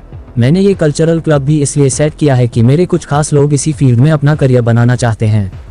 उन्होंने ही मुझे आपके नाम से वाकिफ कराया।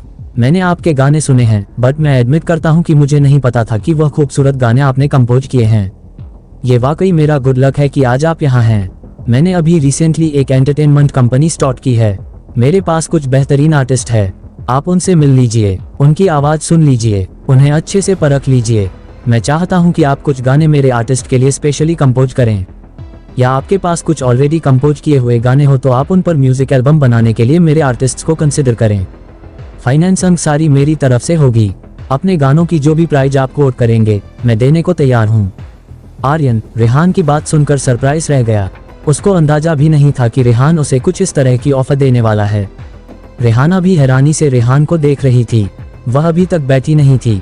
जिस तरह से रेहान ने उसे कैजुअली कहा कि बैठिए और मुझे बात करने दीजिए, वो चिढ़ चुकी थी। उसे लगा अब वहां बैठना उसकी डिग्निटी के अगेंस्ट है। वो अपनी नाराजगी दिखाने के लिए अभी तक खड़ी ही थी। सोफे पर रेहान के साथ नील बैठा था। जब रेहान ने आर्यन को भी ऑफर दिया तो रेहाना पहले सरप्राइज हुई, फिर बुरी तरह से तिलमिला गई। वो तेज आवाज में नील को बोली, उठो जरा, मुझे यहाँ बैठने दो, जरा मैं भी तो सुनूं। किस तरह की अजीब बातें कर रहे हैं मिस्टर रेहान। रेहाना ने जिस तरह से ऑर्डर झाड़ते हुए नील को कहा, नील को तेज गुस्सा आया। उसका दिल किया कि वह पलटकर कुछ सुना दे, पर साशा ने नील को इशारे से चुप रहने के लिए कहा। साशा नहीं चाहती थी कि रेहान और आर्यन की जो जरूरी बात हो रही है उसके बीच में बिना बात का कोई इशू क्रिएट हो। रेहाना तो तमाशा खड़ा करने में वैसे भी एक्सपर्ट है। नील चुपचाप वहां से उठ गया। रेहाना रेहान के पास बैठ गई। रेहान ने अभी भी उसे इग्नोर किया और आर्यन से पूछा, मिस्टर आर्यन, अगर आपकी भी कोई कंडीशन तो आप खुलकर मुझसे इस बारे में बात कर सकते हैं। आर्यन कुछ बोलता इससे पहले ही रेहाना ने कहा, मिस्टर आर्यन, आपको गाना क्यों देंगे? आप हैं कौन? और वैसे भी मिस्टर आर्यन से मेरी बात पहले ही हो चुकी है। उन्होंने अभी जो गाने कंपोज किए हैं और वह दोनों गाने में ही गाने वाली हूँ। रेहान कुछ कड़वा बोलने को हुआ पर चुप रह गया। उसने आर्यन की तरफ देखकर कहा, सर गाने आपके हैं, डिसीजन आपको लेना है। अब आपके पास दो लोग हैं जिनको आप अपनी नई कंपोजिशंस दे सकते हैं, और मुझे यकीन है आप अपने गानों के लिए बेस्ट कैंडिडेट ही चुनेंगे। रेहाना अपना नया एल्बम लाना चाहती थी जिसमें सिंगिंग, डांसिंग सब उसका होना था। वह आर्यन को इन दिनों इसलिए ही फॉलो कर रही थी ताकि आर्यन की नई कंपोजिशंस उसको मिल सके। जब रेहान ने इस तरह से आर्यन को ऑफर दिया तो रेहाना बिल्कुल बौखला गई। उसने आर्यन के जवाब देने से पहले ही रेहान से लड़ना शुरू कर दिया। अरे आप हो कौन जो मिस्टर आर्यन इस तरह अपने गाने आपको दे देंगे? एक छोटा सा क्लब ही तो खोला है आपने। मैं इतनी बड़ी सिंगर हूँ, मैं जब इनके गाने गाऊंगी तो इनको बहुत फायदा होगा। मेरी वजह से इनकी रेपुटेशन डबल हो जाएगी, और फिर मैं इनको इनके गानों का अच्छा प्राइस पे कर रही हूँ। आप इन्हें अफोर्ड नहीं कर पाएंगे। अभी नया नया क्लब खोला है, इसे संभालने पर ध्यान दीजिए। मिस्टर आर्यन का एक एक गाना बहुत कॉस्टली है, इनके गाने खरीदना आपके बस की बात नहीं है। जैसे ही रेहाना ने ये कहा, नील ठहाका मारकर हंस दिया और इस बार साशा भी अपनी हंसी नहीं रोक सकी। रेहान रेहाना की इन बचकानी बातों पर मुस्कुरा दिया। रेहान ने उसे कोई भी जवाब दिए बिना सीधे आर्यन से पूछा, सर जनरली आप अपने एक सॉन्ग का कितना प्राइस कोट करते हैं? आर्यन ने कहा, अराउंड 10 लाख। पर मिस्टर रेहान, मनी इतना बड़ा इशू नहीं है, मैं और भी बहुत सी बातें कंसिडर करता हूँ। आर्यन को इस वक्त रेहाना पर गुस्सा आ रहा था। जिस तरह रेहाना ने अभी कहा कि उसकी वजह से आर्यन की रेपुटेशन डबल हो जाएगी, यह बात आर्यन को चुभ गई थी। आर्यन ने जब अपने एक गाने की कीमत 10 लाख बताई तो रेहान ने पलटकर कहा, आप जो भी फैक्टर्स कंसिडर करते हैं हम उन पर भी बात कर लेंगे, पर आपके गानों के लिए मैं 15 लाख पर सॉन्ग कोट करता हूँ। जितने भी गाने आप हमें देना चाहे मैं आपको इमीडिएट पेमेंट कर सकता हूँ। रेहान की बात पर रेहाना शॉक्ड रह गई। वो रेहान को इंसल्ट करते हुए बोली, तुम हवा में फेंक रहे हो। पहली बात तो इतने महंगे गाने खरीदने लायक तुम लगते नहीं, फिर भी अगर किसी तरह पैसों का इंतजाम कर भी लिया तो इनके गाने गाएगा कौन? आर्यन के गाने गाने के लिए तुमको कोई आइडिया भी है कि सिंगर को कितना एफिशिएंट होना चाहिए? आर्यन की कंपोजिशन से जस्टिस करना हर किसी के बस की बात नहीं है। और क्या पैसे दिखाकर यूं हड़बड़ी में खरीदने की बात कर रहे हो? मेरे पास भी कोई पैसे की कमी नहीं है, तुमसे तो ज्यादा ही पैसा है मेरे पास। रेहाना ने आर्यन को कहा, यह आपको पर सॉन्ग 15 लाख ऑफर कर रहा है ना? मैं आपको 20 लाख दूंगी। डील तो आप मेरे साथ ही डन करोगे? और ऐसे छोटे मोटे क्लब के सिंगर्स के साथ अपने गानों का एल्बम निकालना आर्यन आपकी इमेज के लिए अच्छा भी नहीं है। रेहाना की बदतमीजी पर नील और साशा दंग थे। नील सोच रहा था कि रेहान अब जाने क्या ही बोलने वाला है इस बददिमाग रेहाना को। रेहान जो इतनी देर से रेहाना को कुछ नहीं कह रहा था, आखिर कब तक चुप रहता। उसने रेहाना को कहा, बाय गॉड, जितना सुना था उससे बढ़कर हो। बहुत ही कमाल किस्म का वाहियात केस हो तुम। रेहाना तुनक कर बोली, तुम मुझसे इस तरह कैसे बात कर सकते हो। रेहान ने कहा, तुमसे बात करना ही कौन चाहता है, पर तुम हो कि कौवे की तरह तुम्हारी कांव बंद ही नहीं हो रही। तुम खुद को इतनी बड़ी सिंगर मान बैठी हो जबकि दुनिया में एक से एक टैलेंट भरे पड़े हैं। मेरे क्लब की किसी भी सिंगर के कंपैरिजन में तुम कुछ भी नहीं हो। मेरी आदत नहीं है किसी को डिमोटिवेट करना, इसलिए मैं चुप था, पर तुम्हारा तो ओवर कॉन्फिडेंस कुछ जरूरत से ज्यादा ही कमाल है। मेरे क्लब में बैठकर कुछ भी बके जा रही हो और मेरी हैसियत का तो तुमको अंदाजा ही नहीं है, तो तुम्हारी इस बचकानी बातों पर सिवाय हंसने के और किया भी क्या जा सकता है। रेहान अब गुस्से में बिल्कुल उखड़ चुका था। रेहान को इस तरह गुस्से में देखकर रेहाना भी सकपका गई थी। उसको उम्मीद नहीं थी कि रेहान पलटकर इस तरह से रिटेलिएट करेगा। अब तक मैगी और हिना भी वहां आकर खड़े हो चुके थे। मीटिंग रूम के बाहर रेहान के बहुत सारे सिक्योरिटी गार्ड्स में खड़े थे। रेहाना समझ तो रही थी कि उससे गलती हो रही है। रेहान कोई छोटी मोटी हस्ती नहीं है और अगर उसने अपनी लिमिट क्रॉस की तो उसको भारी भी पड़ सकता है, पर वो आर्यन के गाने अपने हाथ से यूं जाने भी नहीं दे सकती थी। उसका करियर बूस्ट भी आर्यन के गानों की वजह से हुआ था। उसका फ्यूचर स्टेक पर लगा था, इसलिए भी वह इतनी हाइपर हुई जा रही थी। आर्यन भी हैरानी से रेहान और रेहाना की बहस देख रहा था। उसे समझ नहीं आ रहा था कि वह किसको क्या जवाब दे।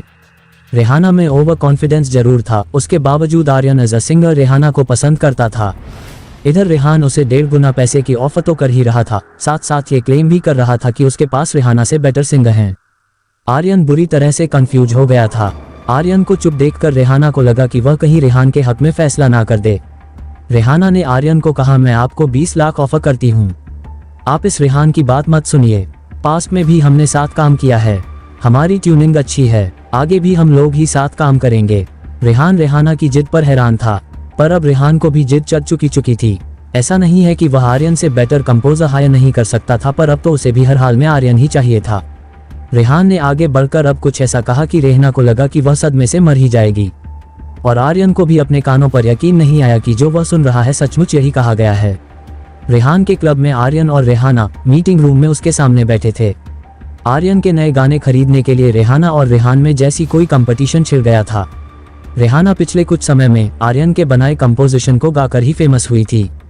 वह हर कीमत पर अपनी सफलता बनाए रखना चाहती थी, इसलिए वो आर्यन के गाने खरीदने के लिए बहुत एडमेंट थी। आर्यन ने जब अपने एक गाने की कीमत 10 लाख बताई, तब रेहान ने उसको 15 लाख की ऑफर दे दी। रेहाना किसी भी हाल में आर्यन के नए गाने अपनी एल्बम के लिए चाहती थी, इसलिए उसने भी फौरन 20 लाख पर सॉन्ग आर्यन को ऑफर कर दिए। रेहान के क्लब के उस मीटिंग रूम में ऐसा माहौल हो गया था जैसे कोई ऑक्शन चल रहा हो और वह दोनों बिडिंग कर रहे हों। आर्यन के गाने खरीदने के लिए रेहान को पहले ऐसी कोई जिद नहीं थी, पर जब रेहाना इतनी बदतमीजी पर उतर आई, तब रेहान ने भी डिसाइड कर लिया था कि आर्यन के गाने तो वह खरीद के रहेगा, चाहे कोई भी कीमत देनी पड़े। रेहाना ने जब आर्यन को उसके गाने के लिए 20 लाख ऑफर किए, तब रेहान ने बहुत कमांडिंग टोन में कहा, मिस्टर आर्यन, मैं आपको फाइनल ऑफर देता हूँ, 50 लाख पर सॉन्ग, डील डन। रेहान ने जिस अथॉरिटी से ये बात कही, आर्यन स्टन रह गया। रेहाना भी शॉक थी कि एक गाने के लिए 50 लाख कोई कैसे दे सकता है। यह अनबिलीवेबल था। रेहाना को अपने कानों पर यकीन ही नहीं आया। रेहान ने इतना बड़ा अमाउंट इसलिए ऑफर किया था कि उसको रेहाना को चुप कराना था। रेहान ने जब रेहाना की बदतमीजी देखी, तभी उसने डिसाइड कर लिया था कि आर्यन के नए गाने तो अब उसकी एंटरटेनमेंट कंपनी के आर्टिस्ट ही गाएंगे। उसने सीधा इतनी बड़ी रकम बोली कि अब आर्यन मना ही ना कर सके। रेहाना भी इतनी बड़ी रकम से कम्पीट कर ही नहीं कर सकती थी। रेहाना को 50 लाख सुनकर इतना बड़ा सदमा लगा कि कुछ देर तो वह बोल ही नहीं पाए। फिर उसने रेहान से कहा, मुझे लगता है कि तुम्हारा दिमाग खराब हो गया है। एक गाने के 50 लाख, तुमको पता है तुम्हारे पास सबसे बेस्ट सिंगर भी हो, तब भी तुम इस डील में कुछ प्रॉफिट नहीं बचा पाओगे। तुम्हें इस फील्ड का कोई नॉलेज, कुछ एक्सपीरियंस है भी कि यूं ही एंटरटेनमेंट कंपनी खोलकर बैठ गए हो। एल्बम बनाने में बहुत पैसा लगता है, वीडियो शूट है, कॉस्ट्यूम है, सेट है और भी बहुत सारे खर्चे हैं। 50 लाख देकर तुम क्या कमा लोगे? ऐसे सिर्फ नुकसान होने वाला है, और मुझे समझ नहीं आता तुम इतना पैसा लाओगे कहाँ से।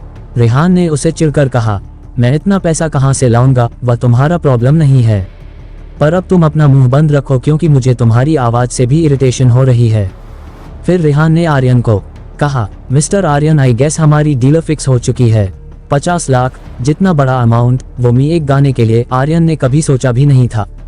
और जिस तरीके से रेहान कॉन्फिडेंट था इतना तो आर्यन भी समझ गया था कि सिंह उसके पास भी बेस्ट ही होंगे। आर्यन ने रेहान को कहा, मिस्टर रेहान अगर आप इतने ही ज्यादा इंटरेस्टेड हैं। और अभी आर्यन की बात पूरी भी नहीं हुई थी कि रेहाना बीच में बोल उठी। जिस तरह से आर्यन ने अपनी बात शुरू की रेहाना को लग गया था कि वह रेहान को अपने गाने अब दे देगा, इसलिए उसने फौरन कहा, आर्यन मैं आपकी बहुत रेस्पेक्ट करती थी। मैंने आपके पिछले सॉन्ग गाकर आपको बहुत फेमस किया है। आप आखिरी मोमेंट पर मुझे ऐसे धोखा नहीं दे सकते। और अगर आपने ये गाने इस आदमी को दे दिए तो मैं जिंदगी में आपका कंपोज किया हुआ कोई गाना नहीं आऊंगी। मेरी वजह से आपको इतनी पॉपुलैरिटी मिली है और आप मुझे ही डिच कर रहे हैं। रेहाना का ये एटीट्यूड इस बार आर्यन को भी बर्दाश्त नहीं हुआ। उसने भी उतने ही बिटर तरीके से रेहाना को कहा, कौन से ख्वाब में हो तुमको लगता है तुमने मेरे बनाए गाने गाए तब मुझे पॉपुलैरिटी मिली? ये तो कमाल हो गया। अभी तक तो मैं कंफ्यूज था कि यह गाने किसको देने हैं, पर अब तो मैं श्योर हूं कि मिस्टर रेहान अगर मुझे 50 लाख जितना बड़ा अमाउंट नहीं भी देंगे तब भी अपने गाने मैं उनको ही दूंगा। तुम्हारे जैसी घमंडी लड़की के पास तो अपनी कंपोजिशन देने का कोई मतलब ही नहीं बनता। और मैं तुम्हें सॉन्ग देते हुए इसलिए हेसिटेट नहीं कर रहा था कि तुम कम पैसे दे रही हो और मिस्टर रेहान ज्यादा। दरअसल मेरे गानों की कंपोजिशन इस बार इतनी अलग है कि मैं श्योर नहीं था कि तुम इस तरह के गाने गा भी सकोगी। पर तुम्हारी इतनी बदतमीजी के बाद तो मैं तुम्हारे साथ ट्रायल सेशन भी नहीं करने वाला। आर्यन की बात सुनकर रेहाना ने उसे धमकाते हुए कहा, डिफरेंट स्टाइल ऑफ कंपोजिशन का तो अब आप घटिया बहाना बना रहे हैं मिस्टर आर्यन। क्योंकि आपको अब 50 लाख रुपए का बड़ा अमाउंट दिख रहा है तो आप अपने गाने इस आदमी को बेचना चाहते हैं। पर आपको अंदाजा भी नहीं है कि मुझे इस तरह धोखा देने के बाद आपके साथ क्या हो सकता है। आप शायद भूल गए कि मेरे पीछे कौन खड़ा है। रेहाना के ये कहने पर आर्यन के चेहरे पर टेंशन देखने लगी। लोग उसको आर्यन के साथ लिंकअप कर रहे थे पर आर्यन बहुत अच्छे से जानता था कि इन दिनों रेहाना का गॉडफादर कौन बना हुआ है। आर्यन ने हैरानी से कहा, तुम मुझे अब धमका रही हो? रेहाना ने बोला, धमकाने की क्या बात है? जो मेरे साथ ज्यादा स्मार्ट बनने की कोशिश करते हैं मैं उनको सबक जरूर सिखाती हूँ। इस 2 कौड़ी के क्लब चलाने वाले को अपना कंपोजिशन बेचकर तुमको लगता है कि तुम इस म्यूजिक इंडस्ट्री में टिक पाओगे? तुम्हारा तो करियर खत्म करवा ही दूंगी, साथ साथ इस आदमी का एक क्लब भी बंद करवा कर रहूंगी। 4 दिन पहले क्लब खुला है और उस पर यह आदमी इतना इतरा रहा है कि रेहाना दी ग्रेट से पंगा लेने की हिम्मत की है। इसको पता नहीं है कि मेरी बैकिंग कितनी स्ट्रांग है। जब इसको पता चलेगा कि मेरे साथ कौन लोग हैं तो इसके पसीने छूट जाएंगे। तब यह मेरे पीछे माफी मांगता हुआ दिखेगा। रेहाना रेहान से तो बदतमीजी कर ही रही थी, आर्यन के लिए भी आपसे तुम पर उतर आई थी। पर रेहान से पहले इस बार हिना ने रेहाना को कहा, और तुमको अंदाजा है कि तुम किसके सामने खड़ी हो। तुम्हारी बैंकिंग कितनी भी स्ट्रांग हो और तुम्हारे साथ कोई भी लोग हो, तुम्हारी जानकारी के लिए बता दूं कि मेरे बॉस की आइडेंटिटी और कद इतना बड़ा है कि तुम्हारी जो भी बैकिंग है उसकी औकात हमारे बॉस के सामने चूहे बराबर भी नहीं होगी। हिना की बात पर रेहाना गुस्से से पागल हो गई और रेहान की तरफ उंगली उठाकर बोली, बहुत कुत्ते बिल्लियां पाल रखे हैं तुमने और इन पर इतराते फिर रहे हो। तुम्हारा तो वह हाल करूंगी कि तुम्हें मुंह छुपाने को जगह नहीं मिलेगी। रेहाना के ये कहने पर रेहान ने मुस्कुराते हुए कहा, भौंक तो इस वक्त तुम रही हो और मेरे लोग तुम्हें कुत्ते बिल्ली दिखाई दे रहे हैं। जैसे ही रेहान ने ये कहा, रेहाना आग बबूला होकर रेहान पर हाथ उठाने के लिए आगे बढ़ी, पर वह रेहान तक पहुंचती इससे पहले ही उसने हवा में 2 चक्कर खाए और फिर वो धड़ाम नीचे पड़ी थी। उसके होंठ से खून निकल रहा था। वह रेहान तक पहुंचे इससे पहले ही मैगी ने उसको इतना जोरदार थप्पड़ मारा कि उसे दिन में तारे नजर आ गए। मैगी के एक थप्पड़ में ही उसका मुंह सूज गया था। रेहाना कुछ बोल पाती उससे पहले ही मैगी ने उसे कोल्ड ब्लडेड आंखों से देखते हुए कहा, अगर रेहान सर के लिए एक शब्द भी और मुंह से गलत निकाला तो यहीं पर जिंदा गाड़ दूंगी। And I mean it. Maggi के रेहाना को थप्पड़ मारने के बाद क्लब में जैसे सन्नाटा छा गया। जिस रूम में रेहान उन सब के साथ मीटिंग कर रहा था उसकी खिड़कियों पर बड़े बड़े शीशे थे। बाहर से बातें सुनाई नहीं दे रही थी पर दिखाई सब दे रहा था। बहुत सारे लोगों ने देखा कि रेहाना को मैगी ने थप्पड़ मारा और वह जमीन पर पड़ी है। हर कोई अब हैरान था कि अंदर चल क्या रहा है। किसी को यकीन नहीं आ रहा था कि रेहाना को कोई इस तरह से थप्पड़ भी मार सकता है। लोग बाहर गॉसिपिंग कर रहे थे कि अंदर हो रहे झगड़े की क्या वजह हो सकती है। जो लोग रेहाना को पसंद करते थे उन्हें रेहान और उसके लोग गुंडे टाइप दिख रहे थे। लोग बाहर बातें बना रहे थे कि जरूर रेहान रेहाना को अपने क्लब में गाने के लिए फोर्स कर रहा होगा। रेहाना ने मना किया होगा तभी उसके साथ इस तरह का सलूक किया जा रहा है। किसी ने कहा, रेहाना तो बहुत शॉर्ट टेम्पर है। हो सकता है उसने ही अंदर कोई बदतमीजी की हो, इसलिए उसके साथ ऐसा हुआ। फिर भी बाहर बहुत सारे लोगों का यही मानना था कि वजह कोई भी हो, इस तरह उस पर हाथ कैसे उठाया जा सकता है। तब बाहर खड़े लड़कों में से कोई बोला, मैंने देखा था, पहले रेहाना ही आगे बढ़ी थी इस क्लब के जो बॉस है मिस्टर रेहान, उन पर हाथ उठाने के लिए। और जहां तक मुझे लगता है वह लंबी खूबसूरत सी जो दूसरी लड़की खड़ी है ना, वह मिस्टर रेहान की बॉडीगार्ड है। उसने रेहाना पर इसलिए हाथ उठाया कि रेहाना मिस्टर रेहान को हिट करना चाहती थी। लोग बाहर जमकर गॉसिप कर रहे थे कि अंदर चल रहे सीन की वजह क्या हो सकती है। थप्पड़ पड़ने के बाद रेहाना अभी भी जमीन पर पड़ी थी। आर्यन भी सदमे में था कि चीजें किस तरीके से टर्न लेती जा रही है। मैगी की आंखें गुस्से में अभी भी जल रही थी। रेहान बिल्कुल शांत खड़ा था, उसके फेस पर अब कोई एक्सप्रेशन नहीं थे। रेहाना थोड़ा सा नॉर्मल हुई तो उसने रेहान को कहा, तुम लोग मेरे साथ ऐसा नहीं कर सकते। जो तुमने किया है इतने सारे लोगों ने देखा है। मैं तुम लोगों पर फिजिकल असॉल्ट का केस करूंगी। मैं बहुत सारे सेक्शंस लगाऊंगी। मैं इस बात को ऐसे नहीं जाने दूंगी। मैं अपनी इस बेइज्जती का बदला जरूर लूंगी। तुम में से अब कोई भी नहीं बचेगा। I am telling you, you all are dead now. Rehan ने बहुत कैजुअल टोन में कहा, औक, अगर तुम में दम है ना तो अपनी बात को प्रूव करके दिखाना। और जो भी तुम्हारा बॉस है, माफिया डॉन या कोई बहुत बड़ा बिलियनर, जाओ उसकी भी मदद ले लो। जो तुमसे हो सके कर लो। रेहाना इतना तो समझ गई थी कि रेहान कोई छोटी मोटी हस्ती नहीं है। उसको मैगी के थप्पड़ के बाद अब इतना दर्द हो रहा था कि उससे बोला भी नहीं जा रहा था। वह उठी और रोती हुई बाहर निकल गई। वो जब क्राउड को क्रॉस करती हुई जा रही थी तो लोगों की नजरें उसे जिस तरह देख रही थी उसे लग रहा था जमीन फट जाए और वह उसमें समा जाए। वह तेजी से भागती हुई बाहर निकल गई। उसके बाहर जाने के बाद आर्यन ने रेहान को कहा, रेहान यह आपने ठीक नहीं किया, हाथ नहीं उठाना चाहिए था। मैगी ने आर्यन की बात का जवाब देते हुए कहा, हाथ सर ने नहीं उठाया, मैंने उठाया है और मैंने कुछ गलत नहीं किया। मेरी ड्यूटी है सर को प्रोटेक्ट करना। अगर कोई भी उन पर फिजिकल असोल्ट करेगा तो मुझे रिटेलिएट करना ही था। रेहान सर को हिट करने की कोशिश नहीं करती तो मैं भी उस पर हाथ नहीं उठाती। मैगी की बात सुनकर आर्यन चुप हो गया। वो कुछ देर सोचता रहा, फिर उसने रेहान को कहा, मिस्टर रेहान, मेरे तीनों नए गाने आपके हुए, लेकिन मुझे 50 लाख नहीं चाहिए। जो जायज अमाउंट है मैं आपसे वही लूंगा, पर एक दिक्कत है। रेहान ने आर्यन को कहा, जो भी आपके मन में है खुलकर कहिए। अगर आप मेरे सिंगर्स का टेस्ट लेना चाहते हैं तो आप वह भी ले सकते हैं।